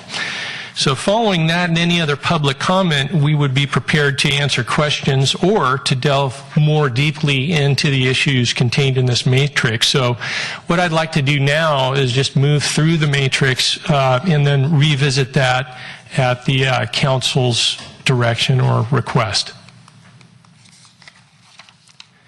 Lastly, staff has prepared a memorandum on community benefit strategies for the City Council consideration discussion. The memorandum outlines the benefits of the City of San Carlos and what we have negotiated in the past for large-scale development projects, as well as the improvement projects the city has undertaken to benefit the Greater East San Carlos neighborhood. The community benefit memo also notes that a number of neighborhood improvement projects have been completed in and around the Greater East San Carlos neighborhood, accounting to about $18.5 million in investment. So again, we're prepared to discuss that after further deliberation or discussion.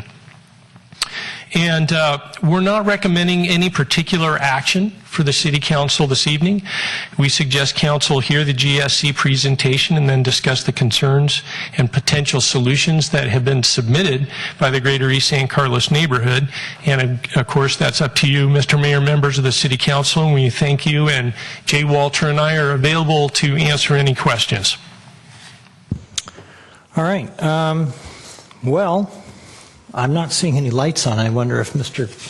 Gracilli is going to be back in a minute, but I don't see any lights on at the moment. So why don't we move to public comment? First speaker is Priya Joseph. She's still here? Mr. Mayor, if I may, I'd suggest we hear from the reps from the Greater East San Carlos group before. Oh, I'm sorry. Yeah. Yeah, let's do that. Sorry, Sam. You have a presentation. Fine. Yes. And I have hard copies of the PowerPoint as well to share.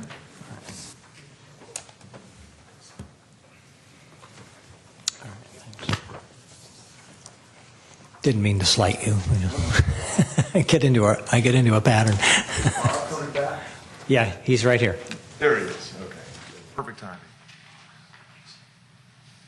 Sorry, So this process began about last January, and there were a lot of concerns being raised in the community about various issues not getting resolved. And so we decided to have a workshop amongst ourselves to flesh out what are the outstanding issues that the community is concerned about. And one requirement of that workshop was that if you come with a problem, you must also come with a solution. So we tried to identify what are some of the problems, but before we get into that, we also wanted to backtrack and speak to you directly about some of your efforts that you've already done for us to help benefit us, and to thank you for those efforts. We are very appreciative of Eastside Connect. It's a project that's received a lot of neighborhood support, and we'd love to see it completed further to the south, but the improvements have been a very good improvement. We appreciate the compromises that the City Council made on the Transit Village, reducing the height and density, and listening to the community about that. We appreciate all of the Loyola Park improvements that you've made so far, rehabilitating the ball fields, the playgrounds, and picnic areas. We appreciate you taking a stand on the high school proposed at the entrance to Loyola Park at Old County Road. We do have concerns about that. We've wanted that to become part of Loyola Park for some time. Holly 101, and we do think that the impacts of the traffic are going to be significant at that particular intersection. We appreciate the Holly 101 overpass with the pedestrian and bicycle lanes. I know there's some question about funding for that, whether the Transportation Authority, but we also appreciate that you're taking a stand on that issue tonight. We appreciate you listening to us about zoning improvements for adjacent developments, including a landscape buffer, moving density away from single-family residential homes as land uses change and we transition to new developments as our neighbors. And we do appreciate you, the city, referring developers to our neighborhood board for early feedback as to what some of the community concerns could be. So it's not a surprise, and we appreciate that and the ability to collaborate with city staff. The permit parking south of Holly Street, I believe you've heard from a number of the residents south of Holly. The city's put forth considerable funding and effort. We do appreciate that effort. That was an outstanding concern for many years, and it's nice to see some resolution taking place, and we hope that's successful. We appreciate the dredging of the drainage behind homes on Fairfield near the proposed Orchard Supply Hardware and dredging the creek south of In and Out. It's been built up with sediment. It's the site of a 500-year flood zone, and if that could be ameliorated by unplugging some of that silt that's taken place, it could improve the drainage should we have a real good El Nino this year. and moving the heavy trucks off of Holly Street to Britain. We really do appreciate that. You listen to the community, and that was a request of the residents in the community. We really appreciate you doing that. And we do appreciate the traffic light at Industrial and East San Carlos Avenue, which was a condition of the Landmark Hotel, and that was a request of the community. So sometimes we get accused of not saying thank you, and we wanted to say thank you and let you know we are paying attention to all that you do for our neighborhood and helping us improve ourselves. So what is community benefit zoning, and what's the benefit here? The east side, as you know, there's a lot of transitions that are happening around our neighborhood. We're over 60-year-old neighborhood surrounded by industrial uses. We're really kind of unlike any other part of the city in that respect. And now with the economic boom that's happening, and it's a good thing that land uses are transitioning, but there's also a lot of concerns about, are we doing too much too fast? What's the impact? As you were just having the discussion about Holly Street and about the traffic impacts, all I can think of is, excuse me, in another 1 to 3 years, as all these developments take place, what's the traffic going to look like at that point? You do have, when the east side, when the general plan was amended for the east side, it did specifically include language regarding the need to serve underserved communities. However, the general plan did not designate any communities in the city as underserved. And we think this was a omission, and we believe that the east side should be identified as underserved in some respects, and we'll talk to that issue. We're concerned about the cumulative traffic impacts from the construction, traffic generation of new projects, housing, and business.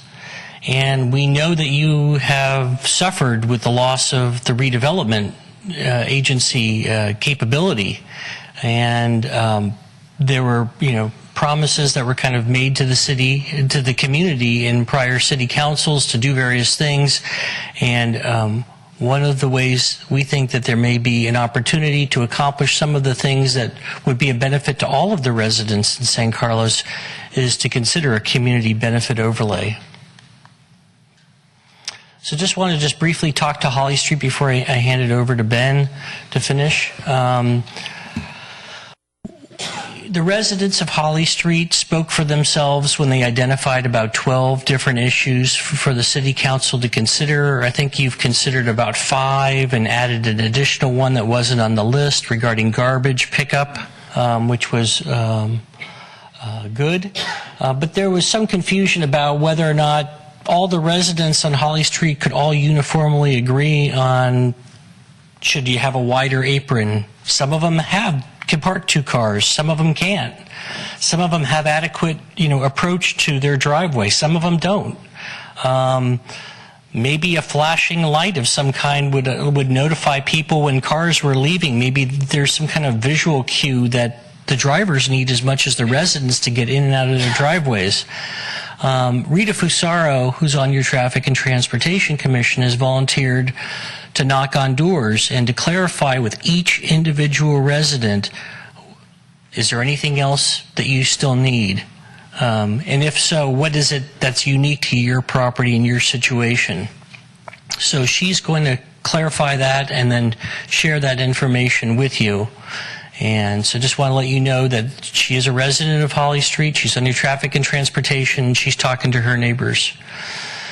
We're really concerned about, as Ben mentioned before, the Holly Street pedestrian crossing. When we did Eastside Connect, we thought that the red brick across the crosswalks was going to be kind of uniform as it is on East Side, East San Carlos from the train station and in other parts of the city. But Holly Street and Old County Road didn't get that same level. And we also think it may be a good idea, particularly if you change the time of the lights at El Camino, give folks a countdown so that they know that it's time to cross, how much time they have to cross, maybe even a flashing lights in the street so that people know that there's pedestrians. I know, Cameron, being a father, when I had young kids, mine are now going to college, but I was very concerned for many years to let my kids walk to the park on their own because of the traffic at Holly Street, and it's still a concern. And just want to let you know we are very supportive, and we've said this for many years, of a northbound Highway 101 alternative. If there's any possibility, personally, I think Harbor presents the greatest opportunity, but we're not closing the door on any suggestions at Britain, Branston, or Harbor. I know it's a negotiation with Caltrans, a negotiation potentially with Belmont, but as long as we keep pouring traffic onto Holly Street, we're going to have some issues, particularly because people need to get northbound. Not to mention when those 3,000 new workers come in at the Windy Hill development, where are they going to cross onto the freeway from? So the last slides, we're going to say something about Caltrain, and then we're going to talk about kind of what we think would be next. And I do also want to say thanks to all you guys for all the things you have done. So Caltrain has been kind of a source of angst for all of us. I think Dimitri's presentation brought it up really well, and I want to agree with him on the idea that we should all be working together. So hopefully we can make that happen. But the noise from the train announcers, the garbage is something that's been really hard to fix. A lot of that has to do with the landscaping, which is you can't blow it, so there's cigarette butts everywhere. Shuttles still in Old County Road, vagrants and smokers everywhere. So we really want to make that a better relationship over time. We've done a lot. We still have ways to go, so let's keep working on that. So now we're going to talk about what the highest priority items are. This is sort of the thing that we really wanted to get to, but we had to tell you about the past first. So Loyola Park is one possibility. Another possibility is a park on the north side of Holly, and a third possibility would be some sort of new park, and perhaps it could be some sort of sporting complex. I put all three of these right next to one another because we want to talk. We realize that you guys have to have some options. So let's talk about Loyola Park first. So the high school, we know they purchased the land right next to it. We also are 100% clear with no doubt that they wanted to use Loyola Park as their schoolyard. Thanks to you guys, that doesn't seem to be happening right now, but we hear rumors that they're still trying to take over that park.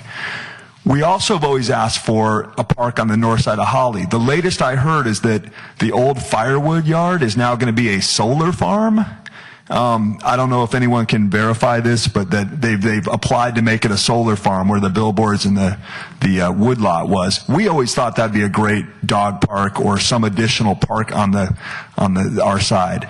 The last idea is the idea of working with other folks in the community for new ball fields or some sort of sports complex close to Greater East San Carlos. We know we're not going to get it all, so we want to give you guys some options. What we need is more green space. We've got 3,000 folks coming from this industrial development. We got 200 long-term hotel rentals, and then we got 202 units at the Transitville, all going to our same park. And right now, today, you've got 4 teams practicing in every corner at all times. There's just no space in that park. So finally, we want to improve the Loyola Park community building. Other high priority issues. So safe pedestrian crossing at Holly and OCR. Al has mentioned a few times this idea of amalgamating or putting some sort of raised crossing alongside the train tracks. It's incredibly unsafe. Tim Hilborn's talked about having bollards. These are these sort of metal devices that are at the southeast and northeast corners of Holly Street, so at least you don't get hit by a heavy truck when you're standing there. I mean, I'm a grown man. I go across that thing every day, and it's even unsafe for me. I can just imagine what it's like for kids. One of the other things that's been difficult for us is we got these great new bulb outs, but it's hard to get them watered and it's hard to keep them clean. We saw in the staff report there that the city is committed to keeping them watered. I'm not sure when they're watering them, but it'd be great. And one of the other things is how do we weed and keep these things clean? And we've added all this new real estate to Greater East San Carlos, and we're really excited about it, but now we just have to, the devil's always in the details.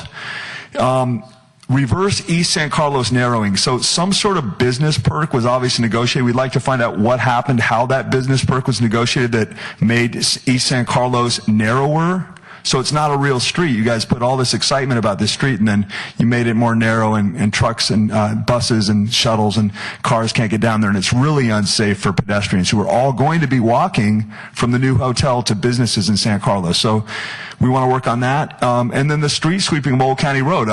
Sam just got a nail in his tire on his bike ride last week. It's really dirty on Old County Road and Industrial. nails, glass, rocks, garbage.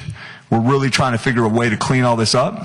Code enforcement, Dimitri mentioned this in East San Carlos businesses. I mean, it sounds like a nightmare. Thanks to Chris Valley, I guess you guys are starting to work on that. And then the last thing that we're really hearing about is people want to put housing on East San Carlos. And Ron, you mentioned affordable housing. Maybe this is a chance to marry it all in one grand proposal. We have a couple second priority issues. These aren't top issues, but they're important. The utility boxes on Old County Road are pretty haggard looking. New covers, painting them, maybe reducing the footprint of them. There's no bulb out on Springfield. That was mentioned in the staff report, so I know you guys are going to look at that. Thank you for looking at that. Uniform noise. So we want the same level of noise that's being used on Transitville and Landmark Hotel for development around the residential neighborhood. There's some crappy utility covers on Industrial and Holly, if you could make them flush. And then Paul Maginetti's favorite one, eliminate the hydrant and sidewalk on Holly near Old County Road. That was the same one that got hit recently by a truck and blew up and lost tens of thousands of gallons of water because it's just in such a bad place. So I want to kind of end on one point. Cameron had mentioned that a lot of the community benefit zones are funded by the communities themselves.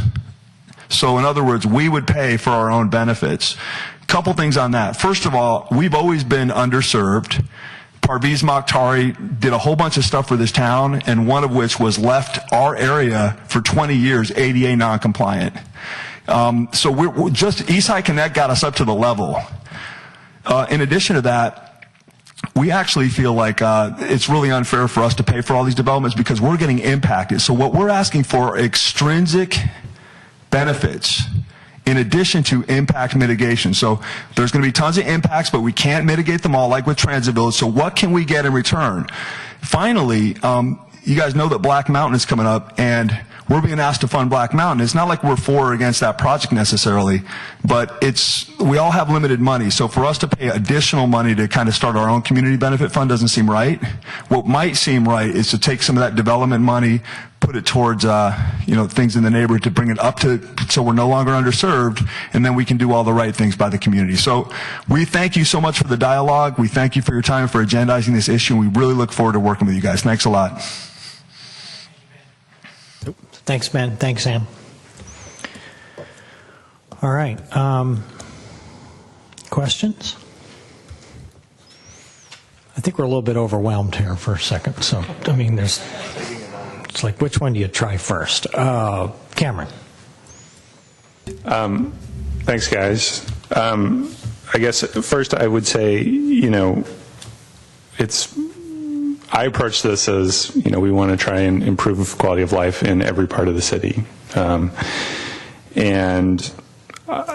think that the projects that you highlighted are like worthy projects. I wanted to comment on a couple of them and ask staff a couple questions. First, I'll just say on the Caltrain side, last year I facilitated a meeting around shuttles. I would like to continue to be helpful on that. As you guys know, I'm now a member of the TA and spending more time with the transit district. So if we can, we could get together and talk about some specific things. I did hear from staff that the kind of general custodial work around the train has been picked up. Is that right? Could you just clarify how that has changed and when it changed?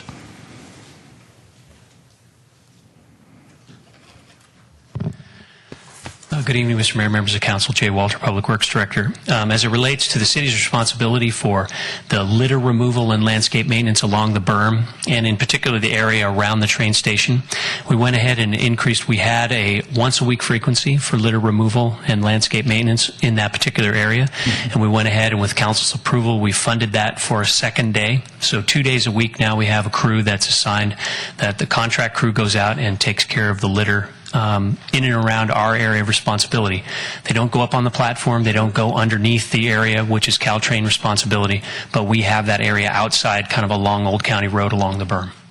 That's great. And when did that go into effect? That's probably been at least 3 months. Okay. It was spring when we did that. And then I remember also hearing just not to get too into the details, but we wanted to move some trash cans. We wanted to put up some no smoking signage, and I think we helped facilitate that, even though it's on Caltrain property or something like that. Is that right?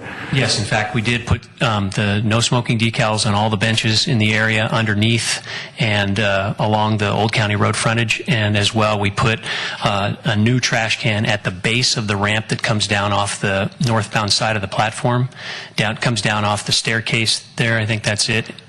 And so that's something that our contract crew empties when they service that area. Well, I appreciate that. I hope that demonstrates we are trying to help on this stuff. If there's some incremental things that we can continue to improve, let us know. And then specifically on the Caltrain side, let's see if we can make some headway.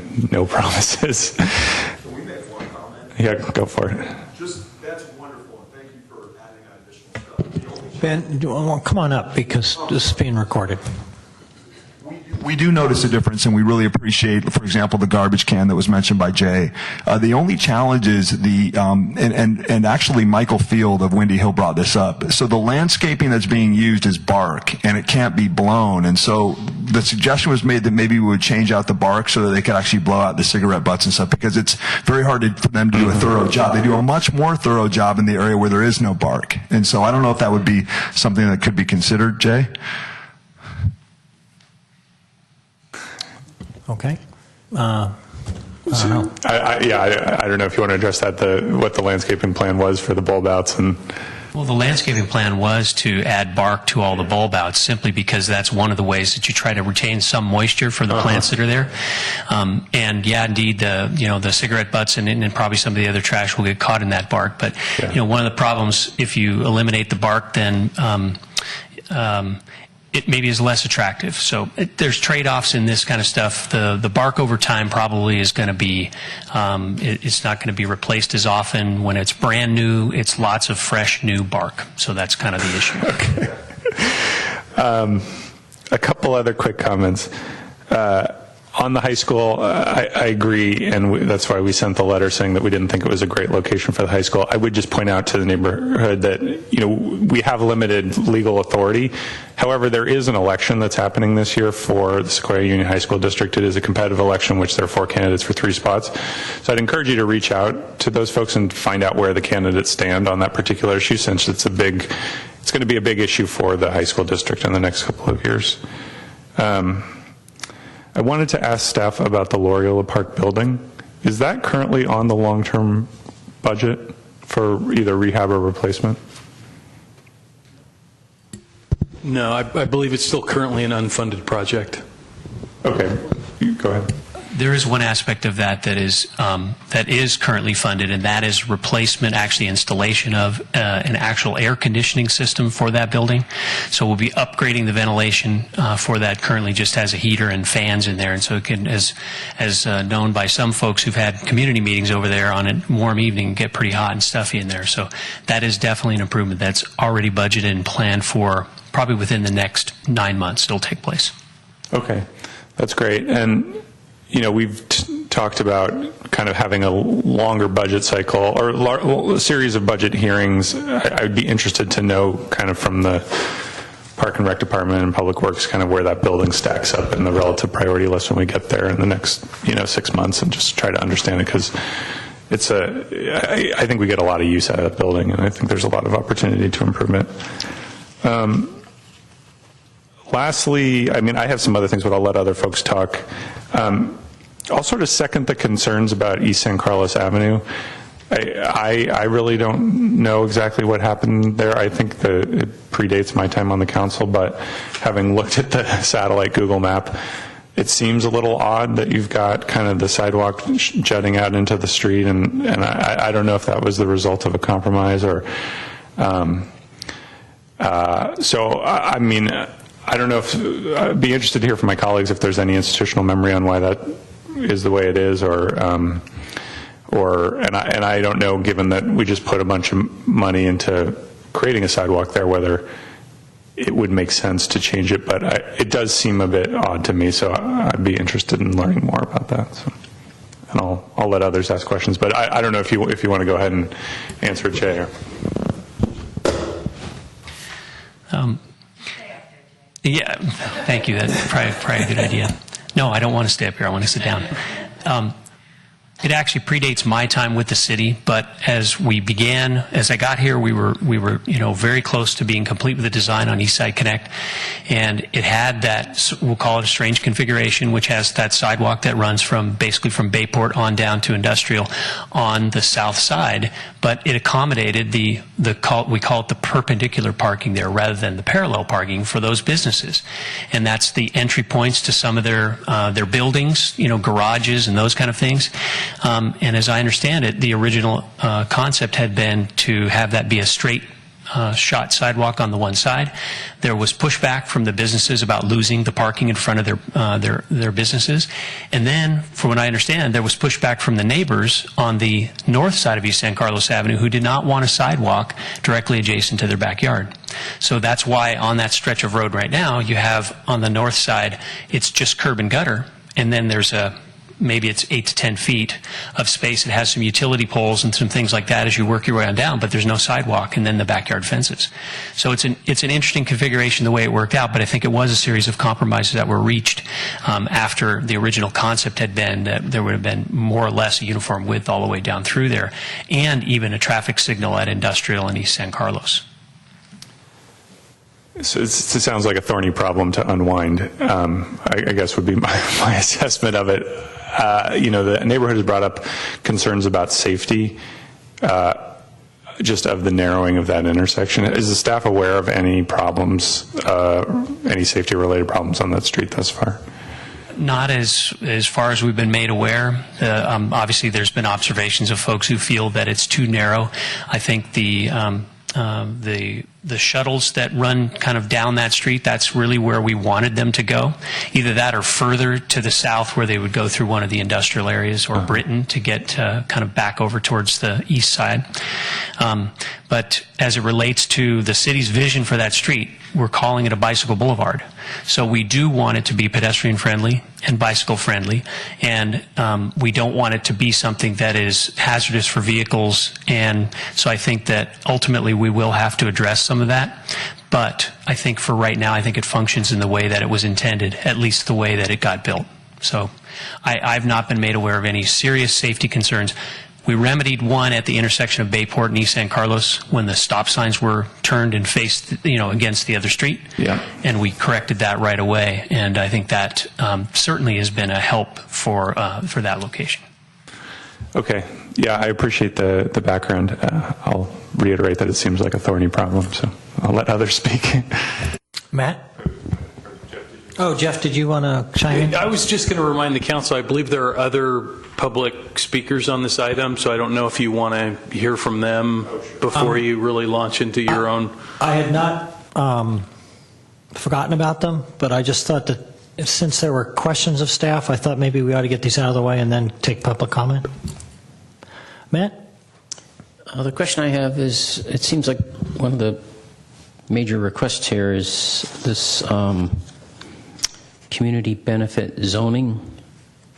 And if I understand what's being asked, is something that would allow a way to gather funds and then spend those funds on the community as a benefit, correct? The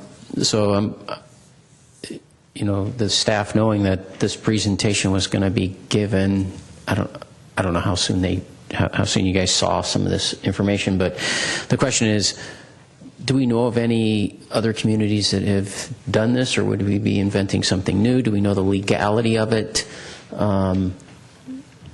It seems like an interesting idea. It reminds me a little bit of redevelopment agency, but of course that has gone away. But the reason I say it reminds me of redevelopment agency is it sounds like what they're saying is, let's take some of the tax the tax increase that would come from property development. Obviously those properties would be taxed at a higher rate, if you're building new, and assign some of that revenue that the city would get to this community benefit zoning, if I got that right.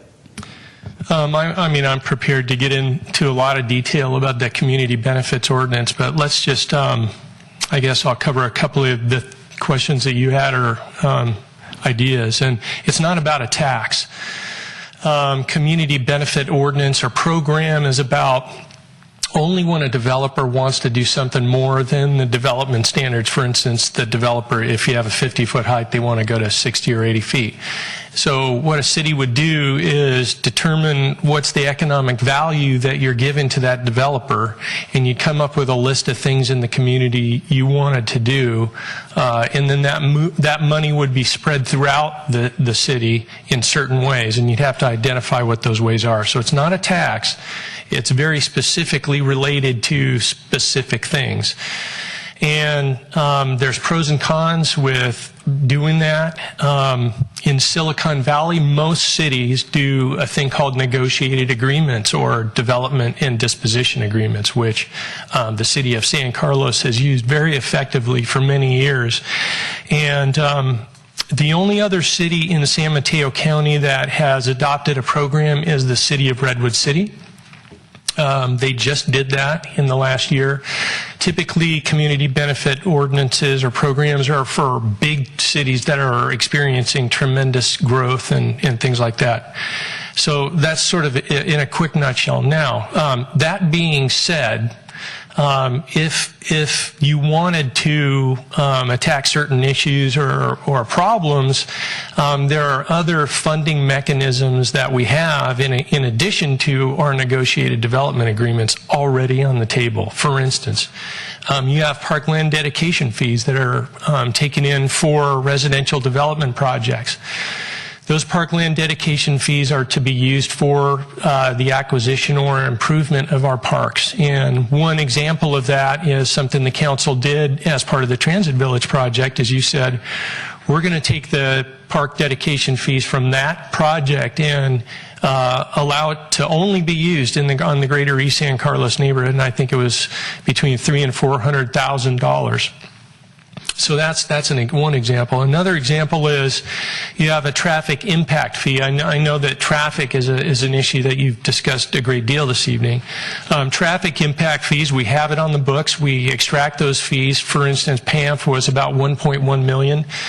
You have a list, so you have a plan for what you are going to use those funds for. And you have the authority, as far as I know, to take that plan, reevaluate it, and apply those funds in any way you see with the advice of your staff to be used. Same thing with your Parks Master Plan. If you wanted to do something at Loriola Park, it does talk about the building at Loriola Park in your Parks Master Plan. I think it also may discuss acquisition of parks. So you have, I think what we have as a community is we have the foundation in place. It's just a matter of identifying the issues and how you want to solve it, and then we have the funding mechanisms in place. The idea of a community benefit ordinance is maybe a good idea for a really big city, and again, I can get into all the details of that. But the smaller communities tend to use negotiated agreements because it offers you more flexibility. And you can do things like you did at the Transit Village.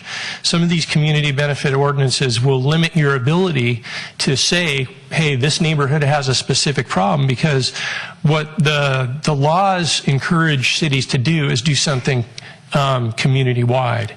So, in a nutshell, I know that was long-winded, but I hope I answered some of it. Yeah, and I don't want to get too long-winded. We have another agenda item that I think is going to take some time. But I wanted a clarification then. Sure. Because it seemed what I heard being presented tonight was we're an underserved community on the east side, and almost like, again, like we did with redevelopment agency, we did a boundary and we said any new development that happens in this zone, we're going to take a tax increment and put it towards the redevelopment agency so that we can continue to do these projects. The idea being, when that was all created, I'm not sure what year that was, but the idea was you're taking a blighted community and you're saying any development that happens within this blighted community, we're going to plow some of the tax benefit of these redeveloped properties back into that area to raise it up. And that's what I heard these guys saying tonight is, we're taking the brunt of the development, we're underserved, can't there be a way that we can mirror that type of law that we used to have, where any development that happens on the east side, we're going to take a portion of the income and not spread it all over town, but specifically spend it on the east side. Is there a law that prohibits us from doing that kind of thing? No, absolutely not. No, It's just there's no law that would prohibit you from doing something like that, no. Okay.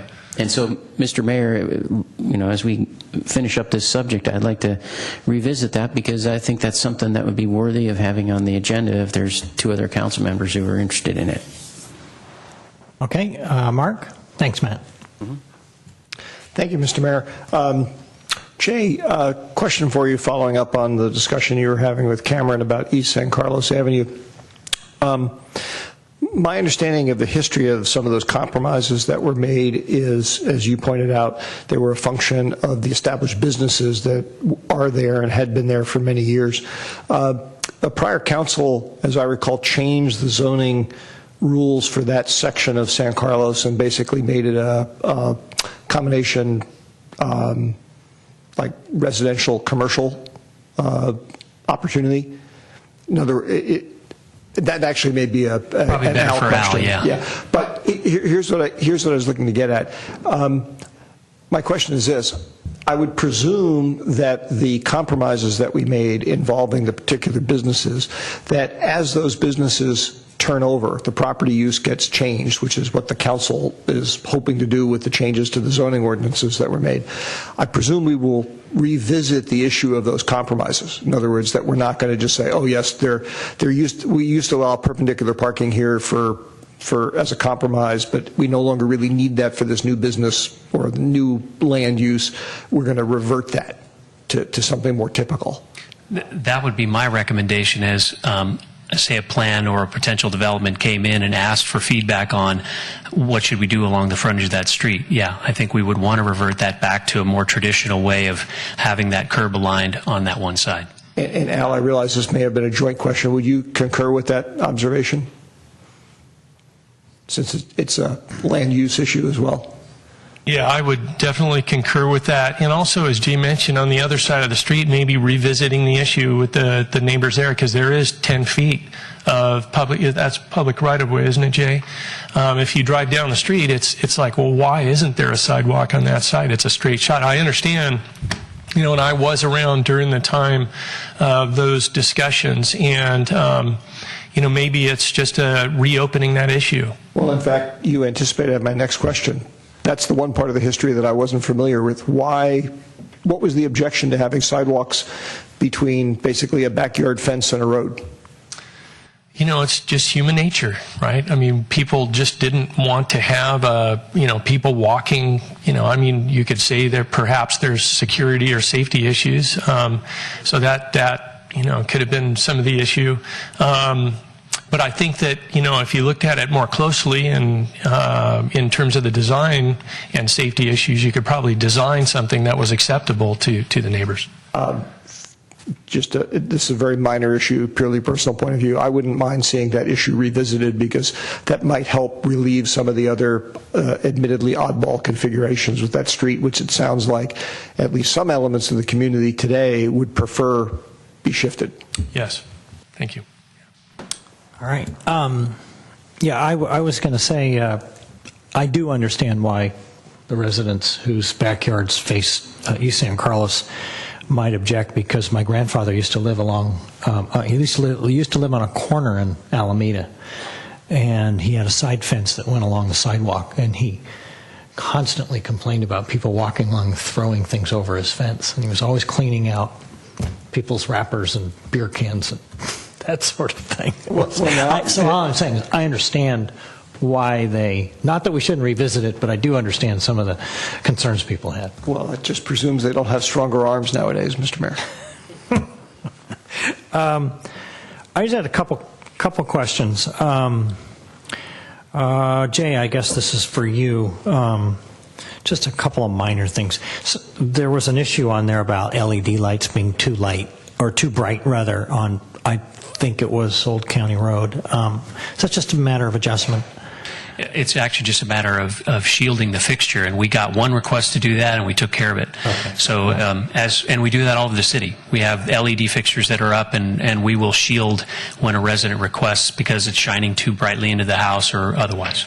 Right. Okay. And then the other thing is that we've spent a lot of time on East San Carlos Avenue. Are there going to be any changes to the street that will be as a result of the hotel development? I know there will be a light there, but will there be any other changes to sidewalks or anything at the industrial end of it to accommodate more, heavy traffic volume? Because I would assume with a light, you're going to have more people traveling down that street. I think it's going to be configured largely the same way as it is now. Mm-hmm. Because primarily we're getting rid of several of the current developments and uses that are there in favor of the hotel. So there will still need to be some truck traffic that will have to be accommodated in there, but I don't believe that it's going to be significantly wider than it currently is. One of the things that Al has worked to achieve is to be able to get a public access from that point in industrial back to basically to the freeway fence, because our plan is that Bicycle Boulevard crosses there, goes to the end where it busts through the freeway fence and then connects to the POC that we're going to have over over the freeway at Holly Street. So that is going to be one aspect of that. There will be more pedestrian bicycle access back through there. And then, of course, the hotel frontage will have the regular landscape and frontage improvements that they have to build as part of it. Okay, great. Thanks. Cameron? I had a follow-up question for Al on the community benefits program. So you mentioned Redwood City, and while you were talking, I just kind of perused what Redwood City is doing. And I just want to make sure I understand what's happening in Redwood City as an example. It looks like they're saying, if you want to develop above and beyond what the land use currently allows, then you have to pay into certain programs. But those are just general predictable fees targeted towards specific areas, and they say affordable housing, parks, transportation, schools, art, and et cetera. There doesn't seem to be any reference to targeted towards a specific neighborhood in Redwood City or a specific area. It's just saying that the funds are dedicated towards those uses. Is that your understanding? At this point, that's where it is in Redwood City. I mean, they could do that in the future, perhaps. Lastly, I think that one thing to consider is those community benefit ordinances only apply to developments that go above your development standard. So let's say everybody developed to the standard, you wouldn't get those community benefits. And essentially what you're saying is that what we've done in the past is negotiate those. Yes. And that an alternative is to just set it as an ordinance, and then it's very predictable for developers, and they realize, what they likely have to pay to exceed the zoning. Yes. So there's some predictability, but there's less flexibility on both sides. Okay. Yeah. But are you aware of an example of where there's a geographic tie to a specific neighborhood or? We'd have to do more research on that. Okay. I'm not aware of that in this area. There may be some in other parts of the country, or San Diego, I think, has one. Okay. Yeah. All right, thanks. Yeah. All right. Sorry to make people wait so long, but we have a few speaker cards. Priya?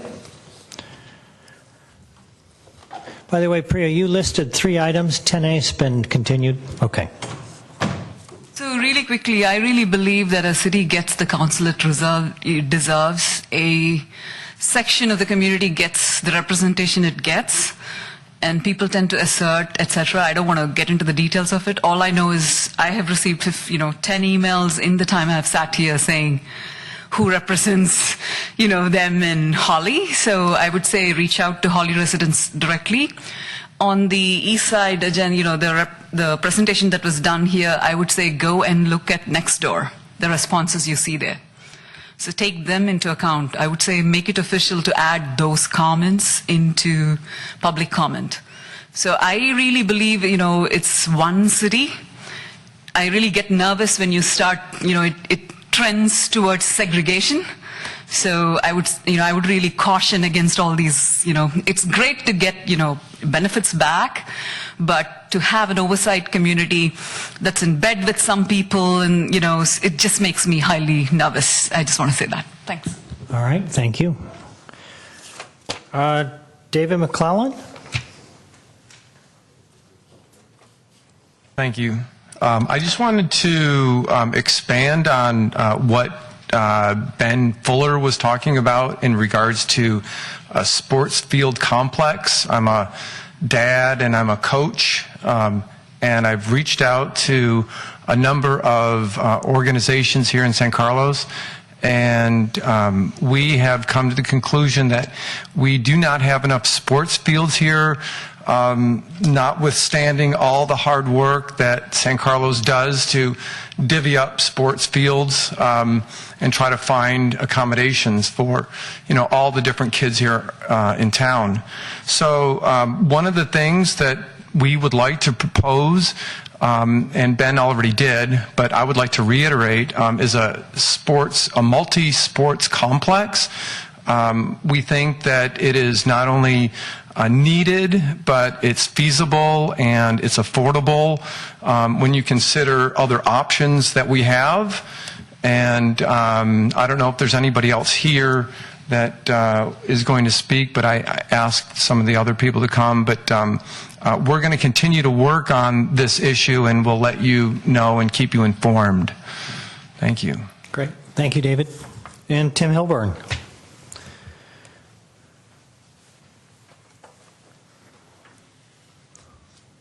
Good evening. First of all, I just want to say thank you for hearing our presentation. The first thing I want to say is going back a little bit historically to the Transit Village.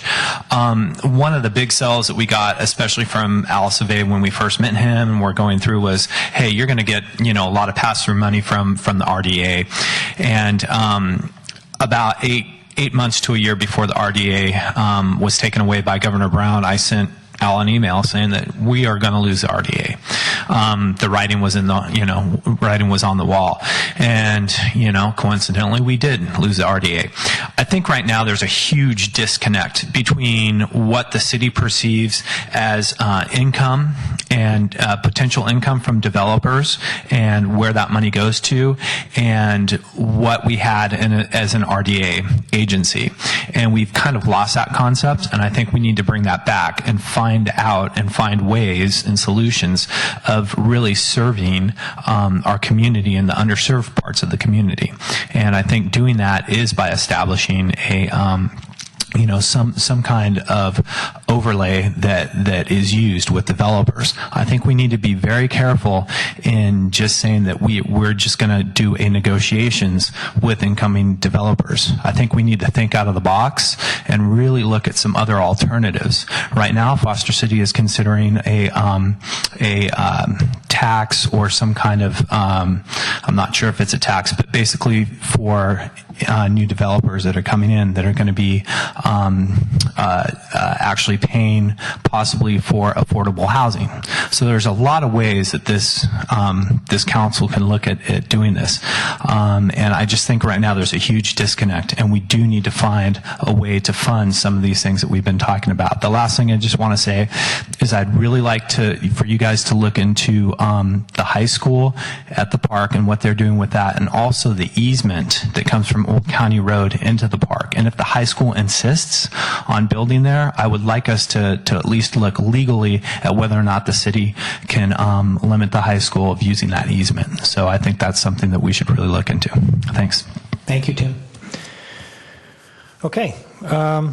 Is there anyone else who would like to speak on this item? Okay. All right. I think... Anybody else? I don't see any other requests to speak. I think we're looking at a motion here. So, or I see I move too, so that's what I was wondering. So, Matt? So I'd like to bring up again, I'd really be interested in having a agendized item to look at a community benefit zoning program to to look at the ins and outs of it, and see what council might be willing to consider in that regard. All right. Anybody else have similar thoughts? Well, I don't support that, but I think, since folks came all the way down here and gave a presentation, they deserve to hear why. First, I want to say I really appreciate the dialogue. This has been a contentious relationship over time, and it always pains me that it's a contentious relationship because, one of the things San Carlos prides itself on is that we're a very close-knit community. And I would really like to see a more integration into the larger community and less dissension. And I know there's a lot of legitimate issues that people can disagree on. I've done a little bit of research, Ben knows this, on community benefit district, community benefit zoning. I think we're conflating kind of two concepts here. There's what's been done, Ben has pointed out, in the dog patch, a lot of other places, which is kind of what do we call it, a business improvement district, which is where you draw a line around a specific geographic territory and you say, hey, we're going to assess ourselves beyond what the current tax rates are so that we can pay for local community benefits. And that's done in a lot of places, and it's really targeted towards specific areas. It's usually business-led. And then there's this idea of this community benefit zone, or what do you call it? Basically, a community benefit program where you're focusing the money and allowing businesses to exceed the zoning towards specific uses and providing predictability, but it's not targeted towards specific area. It's targeted towards parks or arts or transportation. The kind of thing that you guys are proposing, which is specific uses in a specific area, I've never seen an example of it. And we are a very small city. We have shown, and was shown in the project or in the presentation today that, we've invested in the community. We're going to continue to invest in the community. And that's really just an ongoing dialogue and negotiation. But if we'd have to create a completely kind of as far as I can tell, unprecedented, unique tax structure, and you would be kind of binding the hands of the discretion of the council, where we have a relatively limited capital budget. We only do certain projects every year, in a way that I think doesn't make a lot of sense. So anyway, all I'm saying is I just wanted to say you guys came all the way down here. If I'm saying that I don't want to agendize it, I thought you wanted to know why, but I appreciate you doing it, and we should keep talking. So, thanks, Cameron. Mark. Thank you, Mr. Mayor. I've shared with Ben and Sam several times over the last few months my reasons for not supporting the idea of a community benefit district, but for the benefit of everybody else, I'll summarize them here, and I'll actually offer an alternative, which I think would be more consistent with the way San Carlos does things and the way this council has operated in the past. My biggest concern is something Cameron kind of touched on. We are a small community. We are a single community. I view myself as representing, to the best I can, everybody in San Carlos. And that includes the roughly 5% of the San Carlos residents that live east of the berm and the 95% of San Carlos residents that live west of the berm. I look to represent all of them. And the delegating funds to limited public funds in particular to a particular area of town, however noble the intentions are, in my mind creates the very significant risk of balkanizing San Carlos. I mean, what do I do when the folks from White Oaks or Cameron's neighborhood or my neighborhood or somebody else comes in and says, hey, we've got particular issues we have to deal with here, give us some of the money too. I'd like to think that we have a good forum for discussion here. I actually think, as I mentioned earlier, there's a way to formalize the process a little bit more. Rather than set up a community benefit district, I'd like to see us commit ourselves to ensuring that every time there's a development that's going to have an impact on the east side, that we specifically direct staff to ask to present some options to us on how, as Al has talked about, money could be divvied up and assigned to particular projects in the east side, or just assigned in general to the east side. We do have such things as reserve accounts. I'm not necessarily a huge fan of them, but they're a way of signaling, well, yes, the council can pull the money out of this in an emergency, but our intent is to spend it on improving quality of life on the east side, or specifically perhaps parks on the east side, or whatever it is that we want to do.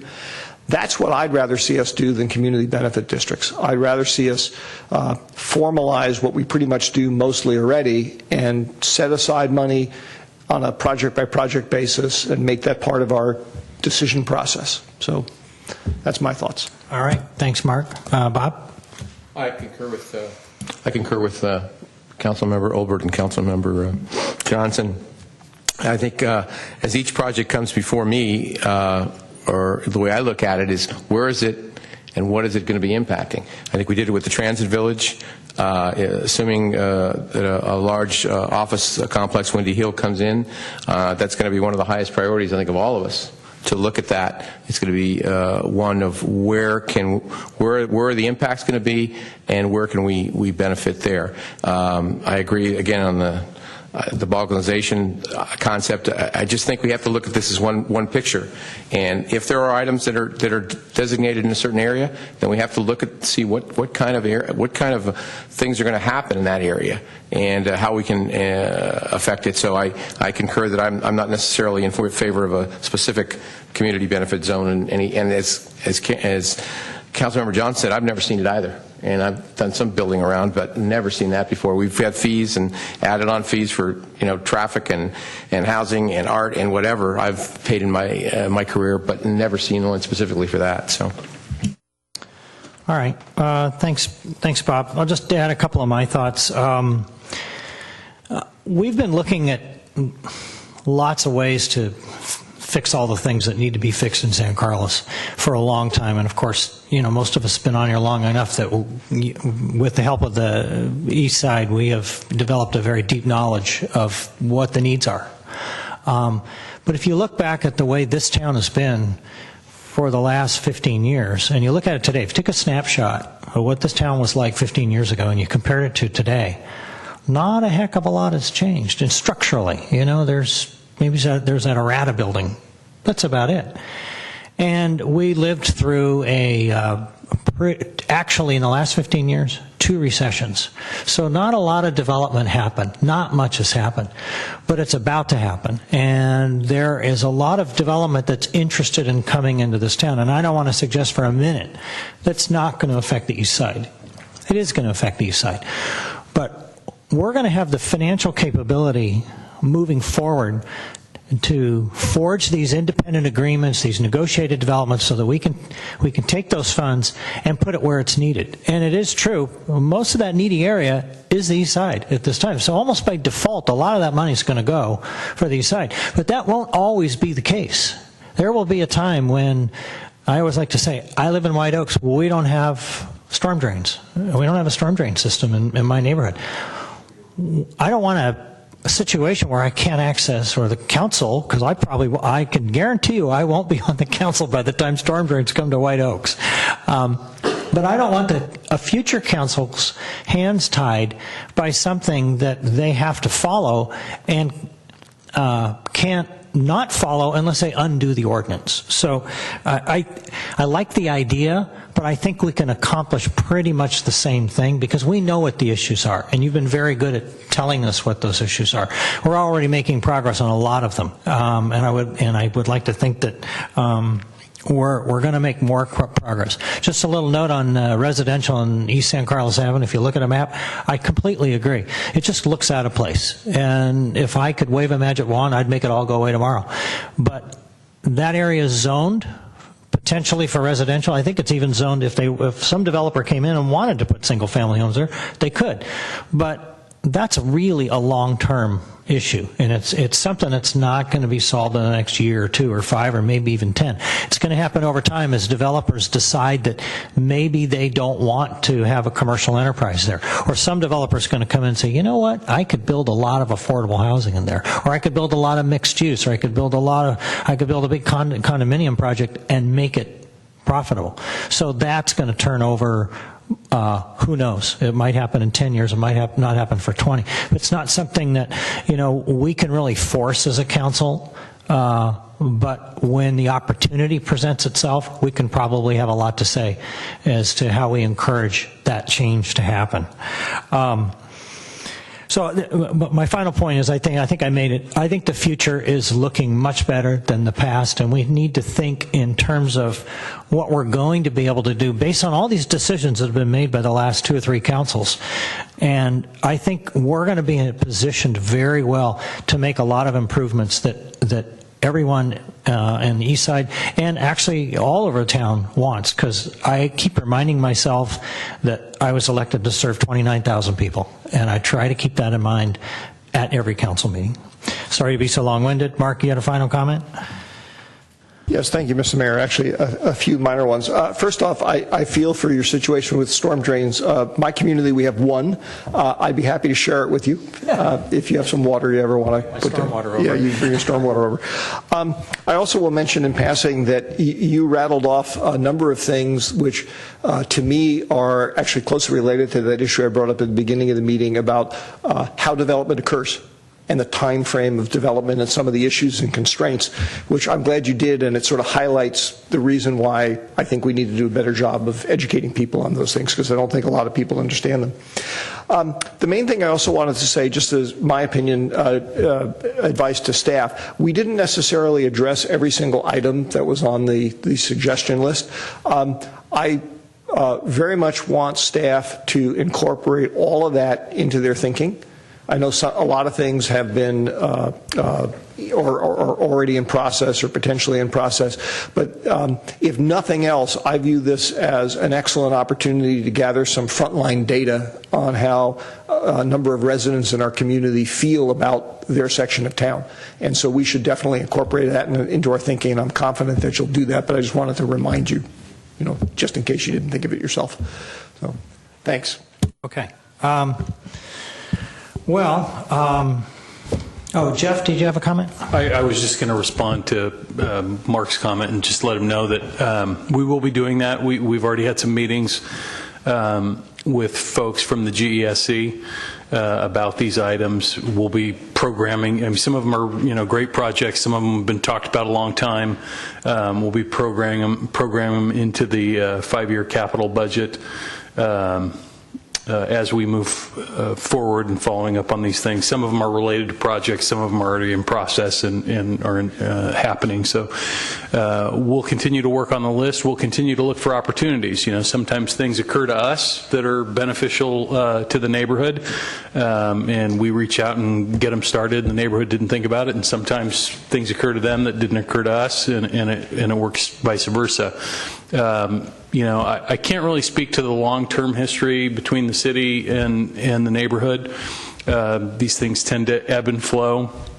Sometimes the neighborhood can be very vocal and at times even disagreeable with the city. And in my experience, that makes them exactly not at all unique from any other neighborhood in San Carlos. When they have issues, we hear from our neighborhoods. And we're happy to do that. You don't go to work for a city, you don't run for city council because you don't want to solve problems in your community. You get involved in this type of work and put yourselves in this position because you really do want to make a difference. And having a neighborhood that's interested in making themselves better and interested in working with their elected officials and the staff is a resource. It's absolutely a benefit, and that's how we see it. And I'm just going to end on this one note, and I've said this before privately, but I don't know that I've ever said it publicly. I really hate the term East Side because it leads to the term West Side. And I don't hear when I'm talking to individuals in this community, regardless of where they live, these differences, but they tend to come out in this forum. Historically, this neighborhood has been called the Loreola neighborhood. And just some food for thought in the future. We're working very well together. I think that's going to continue. I think we're on an upward trend. And, maybe it's time for a change in the dialogue and some of the terminology we use too, so that, we recognize that, we're one community. This is your city staff up here. This is your city council as much as anybody else in this community, regardless of where you live. There's houses on the east side that are worth more than some houses on the west side, and, there's certainly some houses on the west side up in the hills that are worth an absolute fortune compared to almost every house in the city. Those aren't issues that concern the city staff. They're not issues that concern your elected officials. And you guys did a great job in your presentation tonight, so thank you. Thanks, Jeff. Hold on just a second. One thing and I apologize, I needed to ask this earlier, was, Jay, maybe you can answer this. The issue of the countdown timer at El Camino and Holly, is that part of the Transit Village project? Is that something they're going to install? Because we see them all over now. The condition, as I remember it, is pedestrian improvements at that intersection. So that, to me, is a pretty simple addition that could be made to the signal equipment that's there. So we'll look into that right away. So I think, to me, that's one of the ones that it's like a plug-and-play kind of thing. Yeah. Works fix. easy, yes. Yeah. Okay, that'd be great. Thanks. Okay, Sam, you want to make a comment? And then we really got to move along. I very much appreciate Jeff's comments about we're all one city. In terms of the feeling of east and west, well, it actually started when the berm went up, and the city was divided physically by that separated boundary, and the east side is just unique with the industrial uses, and so we certainly want to be as integrated with the entire city as possible, and we appreciate your efforts. Thank you. Okay. We are back to Matt's original motion. It wasn't a motion, it was just Or your I was looking idea? for a consensus, All right, and so it if- looks like we didn't get it, so. All right. So then, I guess we don't have a motion then. Right? Okay. All right. Okay, moving on to 9B. Receive a presentation regarding the proposed 2016 solid waste rate options and commercial recycling efforts, and provide direction to staff. You don't want to stay for the solid waste rates? Always happens.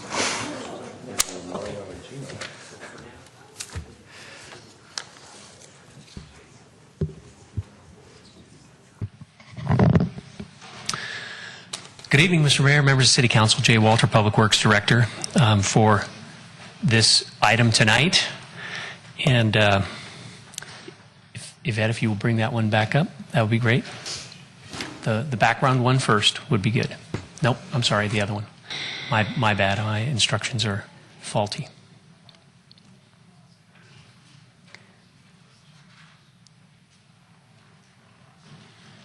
So tonight we have a study session on solid waste rates. And for the council, this process sort of kicks off the 2016 solid waste rate discussion. And so this is fresh off the decision that was made at the SBWMA board meeting last week as it relates to the revenue requirement for 2016. And so tonight we want to talk about that, essentially kind of what we're seeing as the revenue needs for 2016, and what that tells us about what we see the rates as they need to be. We also want to have one of our consultants talk to you about the study, the analysis that he's done as it relates to residential and commercial revenues versus the costs, and the potential Prop 218 impacts of that. And also continue some discussion on residential cart rate alignment. And then we also have tonight an update on the commercial recycling status here for the city of San Carlos, and that will be our agency representatives from SBWMA who will be making that presentation. So I'll kick us off and essentially let you know where we are with this. As it relates to the process, we have a collections contractor, Recology, and then there's a disposal contractor, which is South Bay Recycling. Both of them submit their rate applications for the upcoming rate years to SBWMA, our Joint Powers Authority, 12 agency members, for review. That gets reviewed, the agencies make their reviews and comments, and then that is sent to the SBWMA board for approval, which, as I mentioned, was last week. And then each agency sets their own annual rates. And so for us, we will be setting that discussion for October 26th. So tonight, what we'd like to get from you is feedback, direction, what should we be looking at, what are the things that you want to see at this meeting, because that essentially is the meeting that we will then set our Prop 218 hearing for trash rates in the need that we have to increase rates. So as we look at the 2016 revenue requirement, as a reminder to council, there's always 3 years involved in the process for determining how much is actually necessary from a revenue requirement. So as we look at it for what's coming up in 2016, there is an estimated surplus. And you can see that on the screen. That is literally $26. How they come up with that exact number, I'm not sure, based on, almost $100 million in revenue requirements overall the agency. I thought you were going to say it was in the thousands, but it was actually $26. It's not. So Councilmember Grisilli, you'll cover $26. We appreciate that. So as it relates to that, for us in the city of San Carlos, our estimated surplus amount is going to be about $380,000, which by and of itself just means that if nothing else changed, we wouldn't have to go forward with a rate increase for 2016. But that's not the end of the story.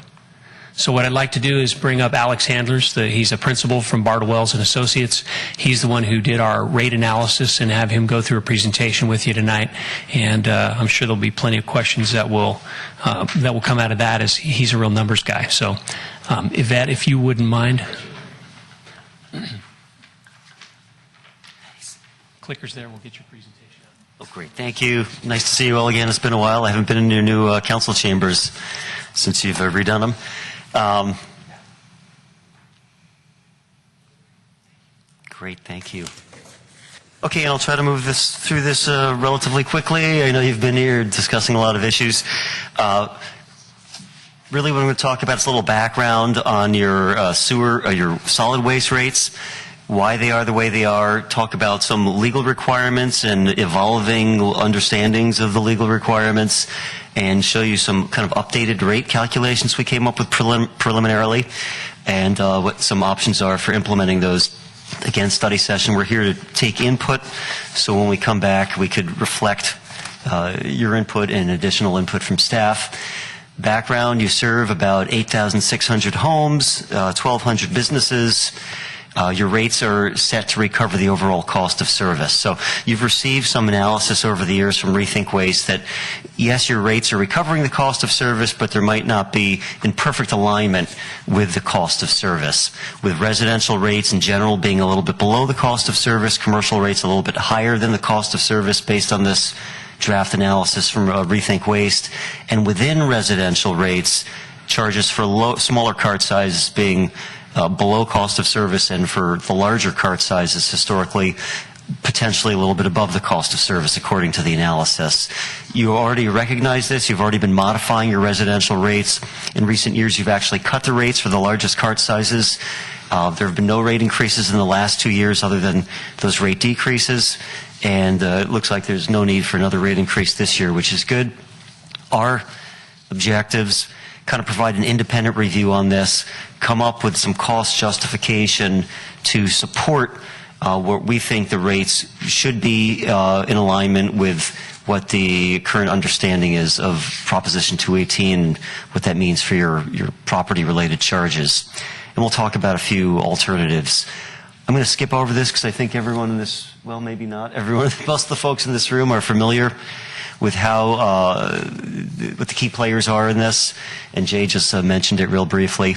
Kind of as a basis for your current rates, I think some of it dates back to the California Integrated Waste Management Act of 1989, which required agencies to divert a large chunk of their solid waste, 50% by the year 2000. So what a lot of agencies did is did a number of programs, including residential rates, that incentivized transition to more recycling with lower rates for small cart sizes and higher rates to disincentivize solid waste for large cart sizes. And your efforts worked. You were able to divert almost 70% of your single-family solid waste by the year 2014 data. You're not done yet, though, with what you need to do. San Mateo County's Climate Action Plan is actually calling for 75% of total diversion of all your solid waste by 2020.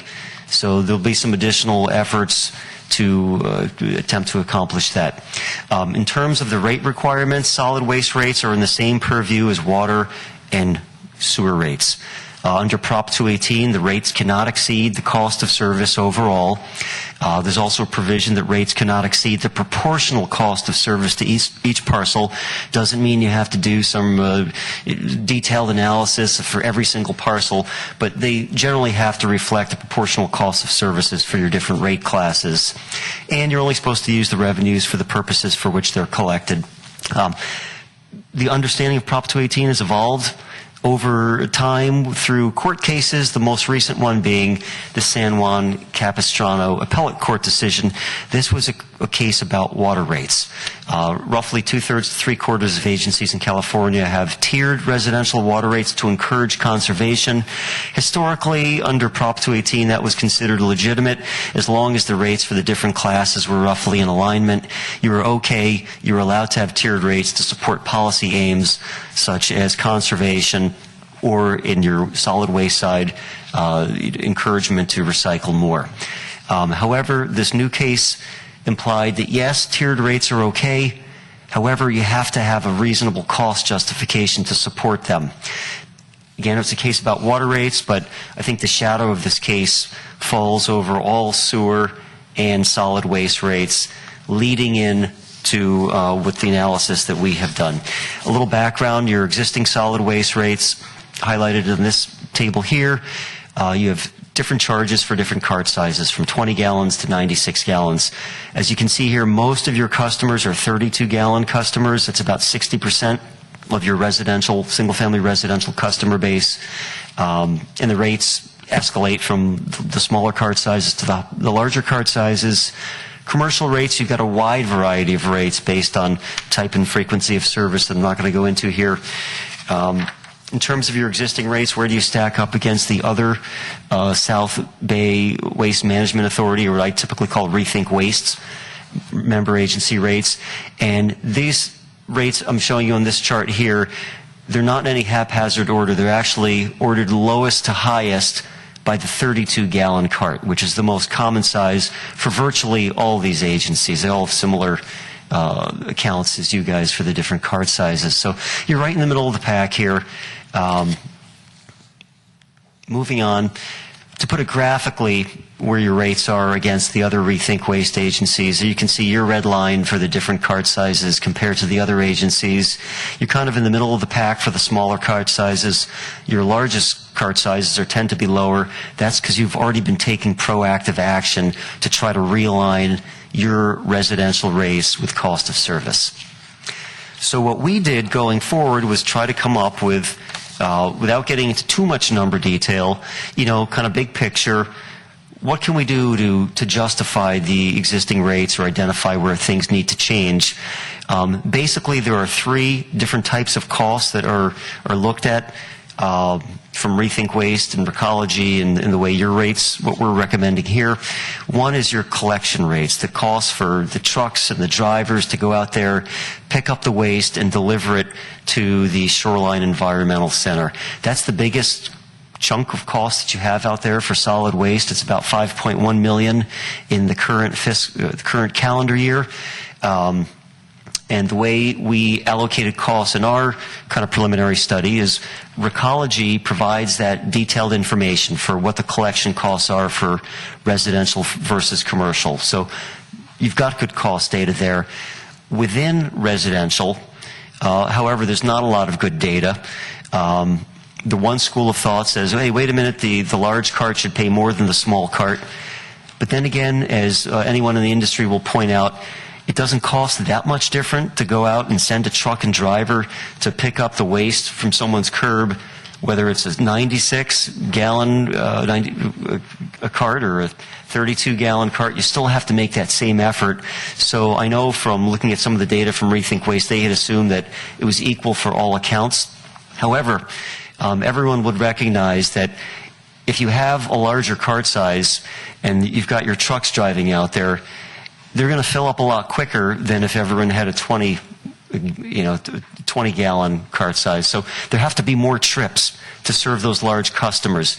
It's not a huge difference in the cost because they could just, when they're filled up, they can turn around and drive right down to the Shoreway Environmental Center, which is located right here in San Carlos, dump the stuff, transition, and get back out there and continue their routes.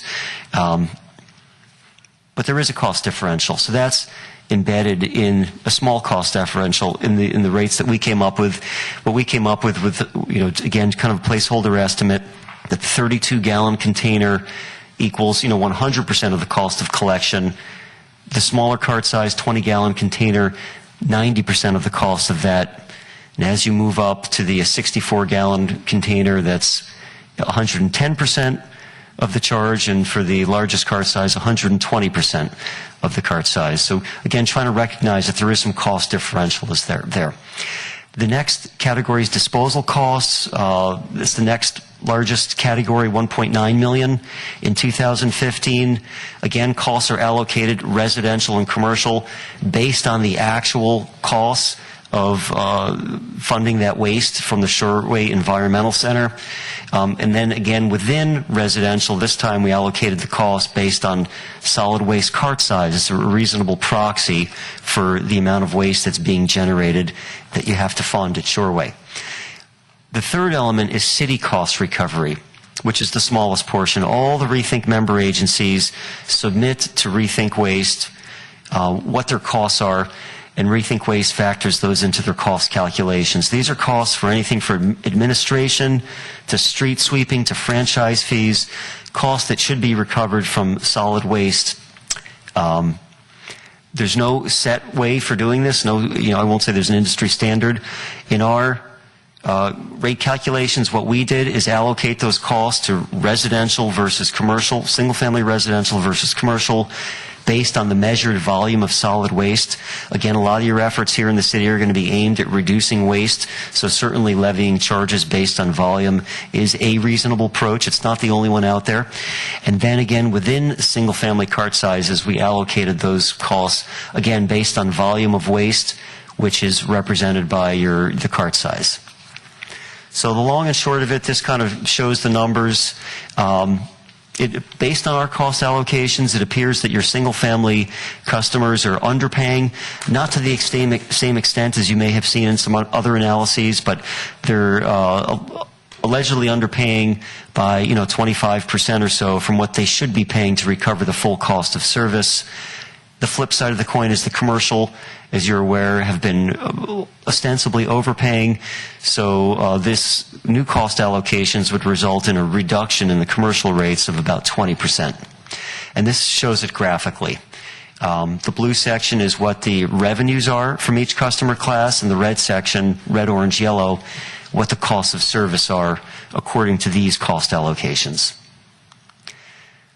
Stepping down within the single-family rates, we did the same analysis, and it led to this chart here, the blue representing what your current rates are for the different cart sizes for the residential customers, the orange representing what the costs of service are based on the cost of service allocations that I hastily went over a second ago. And you can see you've held back the rates, you've cut the rates on the 96 and 64-gallon customers, and now you've got them very close to where the cost of service implies they should be. It's really the smaller cart sizes that are most of your residential customers that, according to this analysis, should have their rates increased. And again, that's kind of balancing out what's happening on the commercial side. The thing I want to point out is, I mean, this would mean rate increases for a lot of the single-family residential customer base. Nobody likes that. But it's a rate increase because you have intentionally given them a price break historically to encourage transition towards waste diversion and recycling. So this is just bringing it up to where it could be under these new cost allocations. What are the alternatives? I mean, you could do nothing, obviously. I don't know if a city attorney would be comfortable with that. A few of the alternatives we thought of were, one, do a one-time transition to try to realign the rates with cost of service.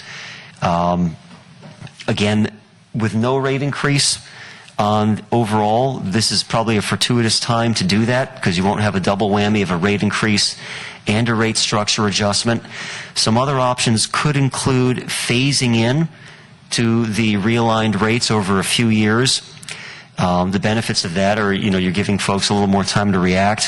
However, again, under Prop 218, I don't know if your attorney would be comfortable with that because you ostensibly, according to the cost allocations, could be overcharging commercial customers now. Why not fix it rather than phase that out? However, you could help phase in the rates for the folks who are hardest hit by the rate structure transition by using some outside funds. Again, you've got a lot of demands on your general fund money, but you could use general funds to help transition the cost for residential customers. Then again, you've been giving these customers a break for a long time, and you continue to give them a break using general fund money that you might want to appropriate elsewhere. Another option would be your low-income discount program. This is a new program you have for your solid waste rates. You're currently offering customers a 10% discount. If you wanted to help out those who are the least economically, who can afford rate increases, you could opt to temporarily or permanently make an adjustment to your low-income discount program to help those folks during the transition.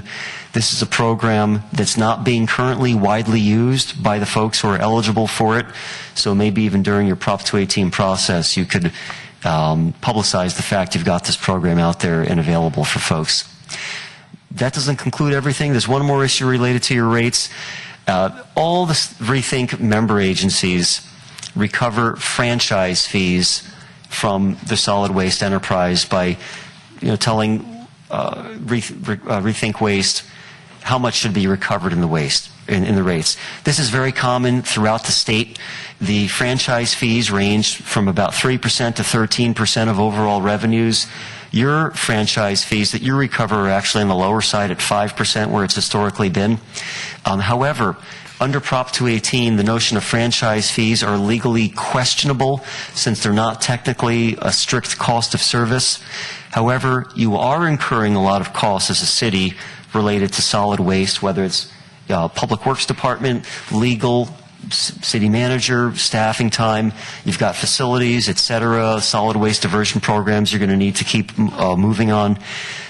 So our recommendation was replace what you're calling franchise fees with what the actual costs of service are, and include the full cost of service recovery in the solid waste rates, which can include everything, including a share of facility usage and things along those lines. So, the conclusion: your rates have helped achieve your solid waste diversion requirements. They're not in perfect alignment with cost of service based on the data that we've seen. New court rulings, where the San Juan Capistrano case in particular kind of implies that your rates should be in alignment with cost of service. You shouldn't be overcharging anybody. The draft calculations imply, kind of provide you an indication of where the rates could go to get them back realigned with cost of service. Larger increases for your typical single-family homes with the 32-gallon or 20-gallon residential cart sizes, unfortunately. And the final thing is that, change franchise fees and make it a real full cost of service recovery for the solid waste. Next steps are, take any input we receive here as well as additional input from staff. Come back to you at the end of October with some revised recommendations. Even the recommendations I'm presenting tonight have already been modified a little bit since the initial draft memo we put out there. and then you'll have to go through your Prop 218 process to raise these rates. The goal is to get those notices out in time that you could have your new rates in effect on January 1st. And that concludes what I wanted to cover. Thank you. And open it up to, I think Jay has some concluding comments. Mr. Mayor, members of council, we have another presentation, another portion of our item to move towards. And at this point in time, I'd like to ask Cliff Feldman, he's the Recycling Programs Manager for Rethink Waste, to come up and make a presentation. Cliff's here with Kevin McCarthy, the Executive Director. And as well, I forgot to mention, but we have staff from Recology here too, so as there might be questions about the revenue requirement or information that our waste collection contractor might be able to answer, they're here as well. So I'll ask Cliff to come up. There you go. Forward button. Yep. Good evening, Mayor Collins, members of the council. My name is Cliff Feldman, Recycling Programs Manager with Rethink Waste. I've been asked to give a brief presentation on commercial recycling, and I'll try to make it brief given the late hour. The roles and responsibilities related to commercial recycling are very much a shared responsibility between the city, Rethink Waste, Joint Powers Agency, and Recology. The city is required to comply with state mandates, including AB 939, AB 341, which is a statewide mandatory commercial recycling law. And in addition, there's a new law going into effect next year called AB 1826, which requires commercial accounts that generate organics to recycle. In addition, the city adopted its own mandatory ordinance back in 2010, and strides have been made along those lines. Regarding the Rethink Waste, or the South Bayside Waste Management Authority, we provide guidance to our agencies regarding best practices on commercial recycling. We review the activities that are occurring throughout the service area. We oversee the contract with Recology, and we generally provide assistance significantly in the form of public education and outreach, which then Recology uses in order to provide technical assistance through their sales team. And in addition, we provide assistance ensuring compliance with the state mandates previously mentioned. So related to Recology, they have a sales team of 9 people. For the entire service area, for the dozen franchise agreements, the annual cost of this sales team is approximately $950,000 annually.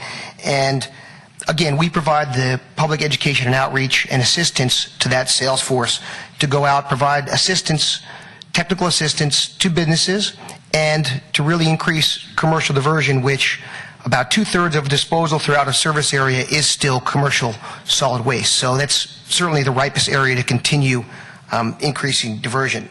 In 2014, San Carlos's diversion rate for commercial and multifamily was approximately 30%, and across the service area for all of SBWMA was around 31%. In addition, our board of directors in last October passed an ordinance requiring independent recycling haulers to report on the amount of recycling that they haul throughout our service area. This provides us the gateway to obtain data that we could never obtain previously, because the only information we had related to commercial recycling was through our franchised hauler, Recology. So what this ordinance does is allows us to now obtain the independent recycling data from numerous types of businesses, whether a business is self-hauling the material back to a distribution facility, or a hauler is independently recycling it and selling the materials themselves. So we're currently working through a large list of businesses. We have about 30 registered service area-wide. There are 2 businesses with San Carlos addresses, and I'm working with about 10 or so others to get them to register and to begin complying. So some numbers related to specific to diversion. I'm not going to get into this chart in too much depth, but from 2010 to 2011, commercial diversion increased about 3.5%, which was primarily the result of the new services being rolled out, which were handled by Recology. From 11 to 12, it was 1.6%. 13 was 1.5%, and from 13 to 14, diversion increased again for this sector about 1.5%. The total measured diversion, and I must must point out this includes residential as well, had a similar trajectory. At the rollout of the new services in 2011, overall diversion in San Carlos increased about 5.5%. In 12, it was 1.7%. In 13, it was 0.3%. And in 14, it retreated a little bit by 0.2 of a percentage point. So what this chart represents is the city's compliance with Assembly Bill 939, which is the 50% diversion mandate by 2000. And I'll just point out that in prior years leading up to now, the city has complied on the numerical side of compliance with AB 939. However, last year was the first time that the disposal target was not reached. So what this chart is depicting is the amount of disposal by resident, the columns in blue, and in green a per employee disposal amount, because that's how the state calculates numerical compliance with AB 939. But I'd also can happily point out that the city's annual report for last year was accepted because more emphasis is placed on the programs in place and the city's diligence and efforts in implementing the programs, and less emphasis is placed on the numerical compliance as far as the state is concerned. So, and one other thing I just want to point out is San Carlos has been very close to these targets, and unfortunately, as a host city of a transfer station, San Carlos will always get more than its fair share of disposal. Just it's the inherent with host facilities that have transfer stations in their jurisdiction. So San Carlos is much closer along these targets than other cities, and it is predominantly related to the disposal at the transfer station. So with that, happily ask any questions. Answer questions. Robert, you're up. I don't have one for Cliff, but I do have one for Jay. In the staff report on page 3, relative to the 2015 rates, we're short on the 64-gallon $8.09, and 96-gallon we're short $20.71. It says. I see where you're at that. Now, when Alex gave his report, which I like a lot better, it appears that we are not at all, we're actually ahead of the game on each one of those. So my suggestion would be we'll let Alex explain, because his analysis was a little different than just simply what we took from our SBWA analysis. Either one. I like his because that means we don't have to move as much stuff around. So understand. I don't know whether the city attorney likes it, but I love it. So okay, well then I don't need to have it explained. I just want to understand. Can I use this? Okay, good. That's all I want to know, because then I don't have to move. We don't have to cut $5 and $10 and $15 off these darn rates anymore, according to this. Right, Mr. City Attorney? That's the way it appears to me as well. Thank you. Never mind. Okay. That's all. I just wanted to make sure I can do it. Okay. So, Yvette, if I could get you to close this presentation, minimize this presentation, just in case there might be some questions on it, and then go back to the original presentation where I just finish that up and then give council the opportunity to sort of go all over the field and ask. Sorry, I thought. It's okay, and ask more questions. There's not. I'm just waiting for him to get that straightened out, and we'll move on. There's not a lot more, at least from me, and then we want to get back to where what we need to hear from you guys. Don't go away, because Mark may have a question for you. Mark? No, not right. But I just have one more slide. Let me get through that, and then I'd be happy I'm sorry. to. No, it's okay. I thought you were finished. Not quite. So continue, please. So as it relates to next steps, we're going to need direction from you at the October 26th meeting on what are we going to do as it relates to the rates for 2016. So between now and then, with Alex's help and SBWMA's help, we're going to be developing alternatives that you tell us you want to see back at that October 26th meeting. That way then there can be more detailed analysis and kind of more exact numbers for whatever approach that we want to take, especially as it relates to, do we want to do it all at one time to make up the difference in, solve the deficit and surplus problems within commercial residential and within residential itself, or do we want to phase that in, or what approach do we want to take?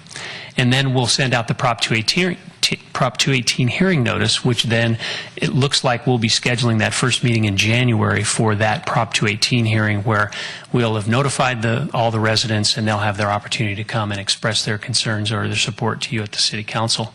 And then we'll have those rates effective in February, which is just in time for our first billing cycle. So that's kind of where we are tonight. And so as it relates to questions and things that you'd like us to pursue further in the analysis, we'll be using Alex to do that.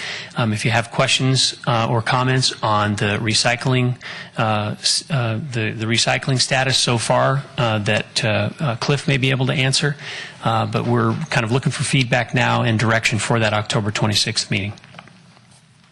Okay, thanks. Now, Mark. Thank you, Mr. Mayor. Well, I only had one question, Jay, until you put that last slide up, and now I have 20. No, I'm just kidding. And actually, before I ask my question, I wanted to congratulate Kevin on his application to become Speaker of the House of Representatives. So, I hope we still get to work with you after you ascend to the purple. My question actually is that it kind of relates tangentially to the question Bob asked. The analysis that was done about the cost versus billings on the various cart sizes, just out of curiosity, was a presumption made that people who are paying for a 96-gallon cart, for example, actually pretty much fill it up? Or did you actually look at actual data on? Well, in both Rethink Waste initial analysis and our analysis, the assumption was that each of the carts is filled to an equal percentage of capacity. So in essence, yes, maybe they're all 90% or all 100%. But pretty much the answer to your question is yes. The cart size represents the amount of waste that's in it. For what it's worth, anecdotally, I actually don't think that that's correct. I think that there's a bias. The larger carts tend to actually be less filled. And that can obviously make there being a bigger gap between the cost and the revenue than your analysis would otherwise indicate, because you're assuming that that the truck has to go back more often to the dump station. But I made a small assumption of that, trying to be recognizing the fact that, yeah. But you're right. Yes, that's fine. I'm glad to see that your analysis shows that we can point to that, saying that we don't have too much further to go, if any further at all, on the adjustments. I do have actually some specific guidance that I would like to propose that we give to staff, but I think we're still in the Q&A section. Is that correct, Mr. Mayor? So I'll hold off on that. Okay. Thank you. Okay. Matt? So the question I had, I'm trying to understand. I'm looking at that chart that you gave us that was blue and orange. And what doesn't make sense to me is I'm looking at that, and it looks like we're covering our costs on the 96 and almost on the 64, and then we're on the other two, we're kind of losing money. But yet our overall report is that we're fine. Our revenues to cost of providing service and the whole thing, that we're fine. Is that because the commercial is making up for that? That's exactly right. Okay. The That's two all I charts, needed to know. look at them together. Yep. Given the lateness of the hour, I don't want to go too much further on that. And then I also wanted to understand this court case and everything. So the concern, because we've made these adjustments like to the 96-gallon, they're not paying more than the cost of service, so we're fine with the rates there according to Prop 218. But where we're not fine is that, again, commercial is paying more than they ought to be because they're paying more than it actually costs, than the cost of service. Is that right? Do I have that right? That's correct. That's exactly what the analysis indicates. All right. Thank you. Oh. You had your line? Okay. Two questions. It's I only have one question, and maybe this is for you, Alex. I've always wondered this. If we raised the rates so that we had absolute cost of recovery, would it change anybody's behavior? Would some people say, oh, well, the rates went up, I'm going to use a different size? And could we then end up in imbalance again? You know, it's hard to say because you don't want, if you made everyone pay the same rate, whether they're a small cart, would they start dumping more in there? I mean, I think the financial incentive certainly helps, and I think there was some analysis done on your own solid waste rates and diversion. They found that did have an impact, and so I'd have to think it has some impact, maybe not on everybody, but certainly on some folks. But that would be my guess. Then again, Mr. Mayor, there are lazy people like me who always paid for a cart bigger than he needed because a few times a year when he had to throw out a lot of stuff, he always hated dealing with that. All right. I have no speaker cards. Is there any member from the public who would like to speak? Seeing none. I see My light. your light on. That's what I see. So I guess we're in the direction area where I think Mr. Olbert had something to, and I had some comment, just a quasi-question comment. Let's assume we raised the 20-gallon 10% and the 32-gallon 10%, be like $2 to $3, and you did the math times 12 times the number of carts, et cetera, comes out to a ballpark around $239,000, $240,000. That's like money here. Then we have the $379,000 surplus.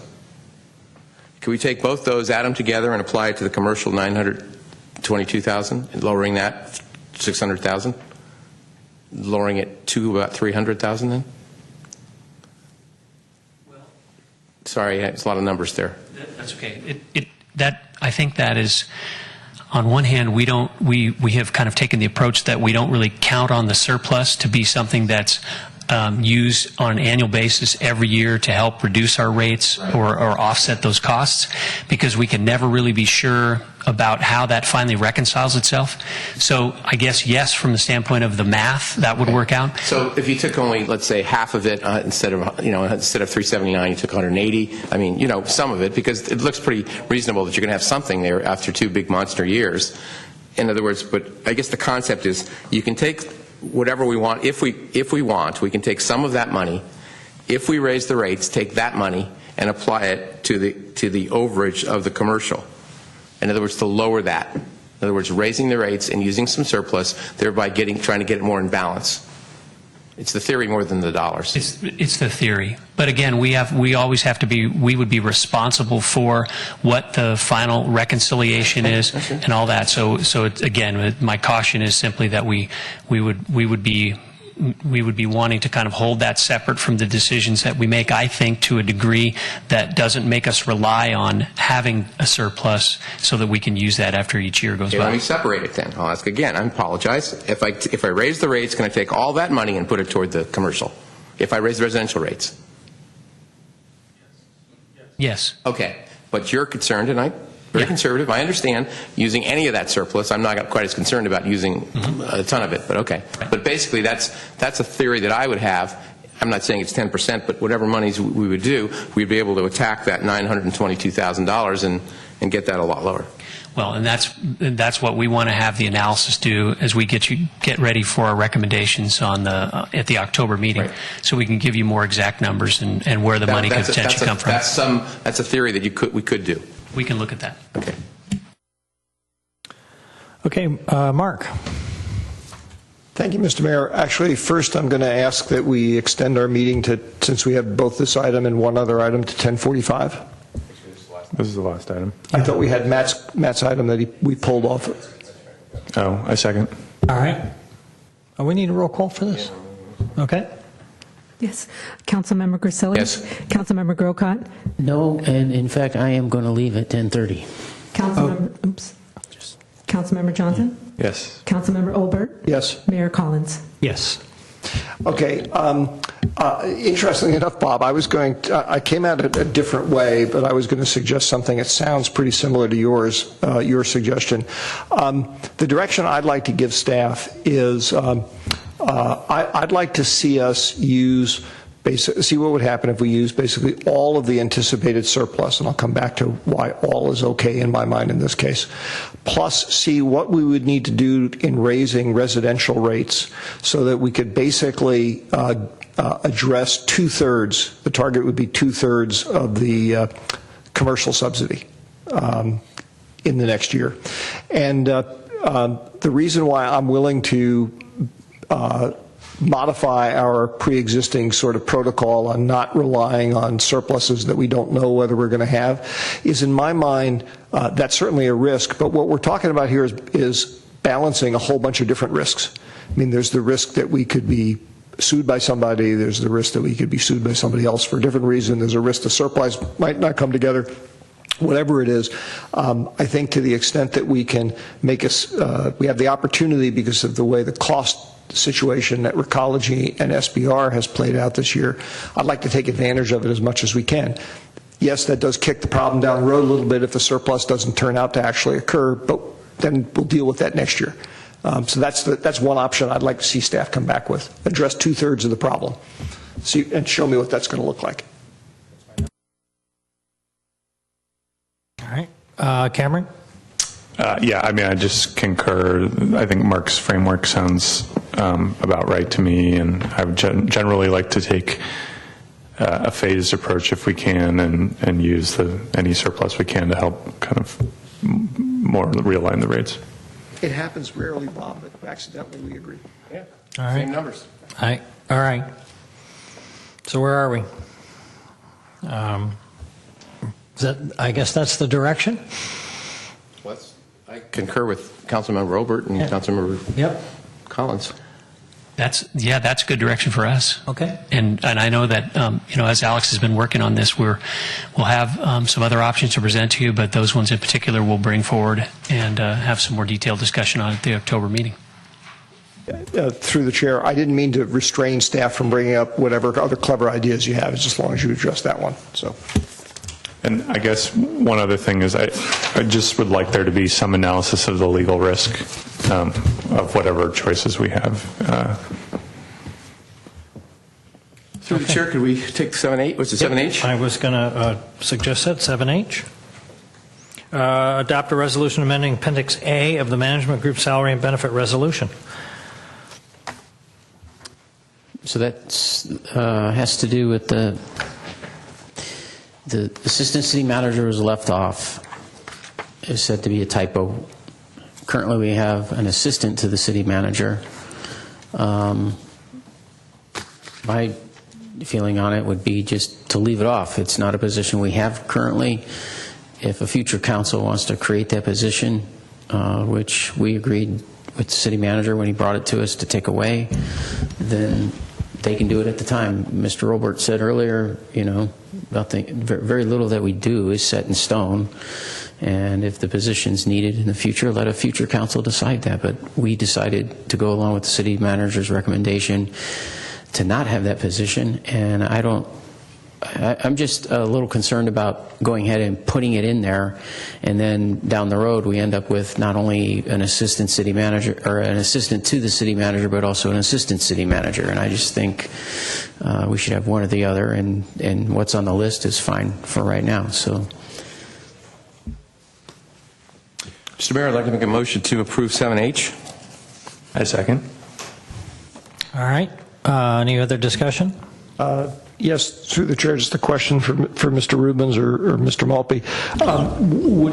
What Matt's talking about, would it be possible to, if the council is willing to amend the motion here to delete that entry from the schedule, or does that require the whole thing be brought back? Well, if I can clarify, it's been a number of years since this came up, so I can understand how memory changes over time. But the action that the council took very specifically was not to eliminate the assistant city manager position. In fact, the assistant city manager position's always been carried in the budget. What we did specifically was underfill it with an assistant 2 position, which you all created. So the council budget control wouldn't allow me to fill both positions at the same time without coming to you and specifically asking for another position allocation. But I have the ability to, even today, to fill the assistant city manager position, even despite the fact that it's not appearing on the salary and benefit resolution, because it still appears on an older version, so it's a clerical typo. I don't want to create that confusion. So, down the road, I couldn't fill both positions without coming to council, but it is my intention to promote the assistant to the city manager to the assistant city manager this year, which is consistent with my plan. But before I do that, I wanted to make sure that this was clear and this error was corrected. Fair enough. Thank you. All right. Any other discussion? We have a motion and a second. Yvette? Councilmember Grisilli? Yes. Councilmember Grocott? No. Councilmember Johnson? Yes. Councilmember Olbert? Yes. Mayor Collins? Yes. And with that, Can I make a brief announcement? Sorry. Yes. Apologize. I meant to bring this up under council communications. I just wanted to let my colleagues know that I'm not going to be able to attend the next council meeting due to some travel for work. okay. All right. Thank you. And good night all. Meeting adjourned. Any place I'd like to...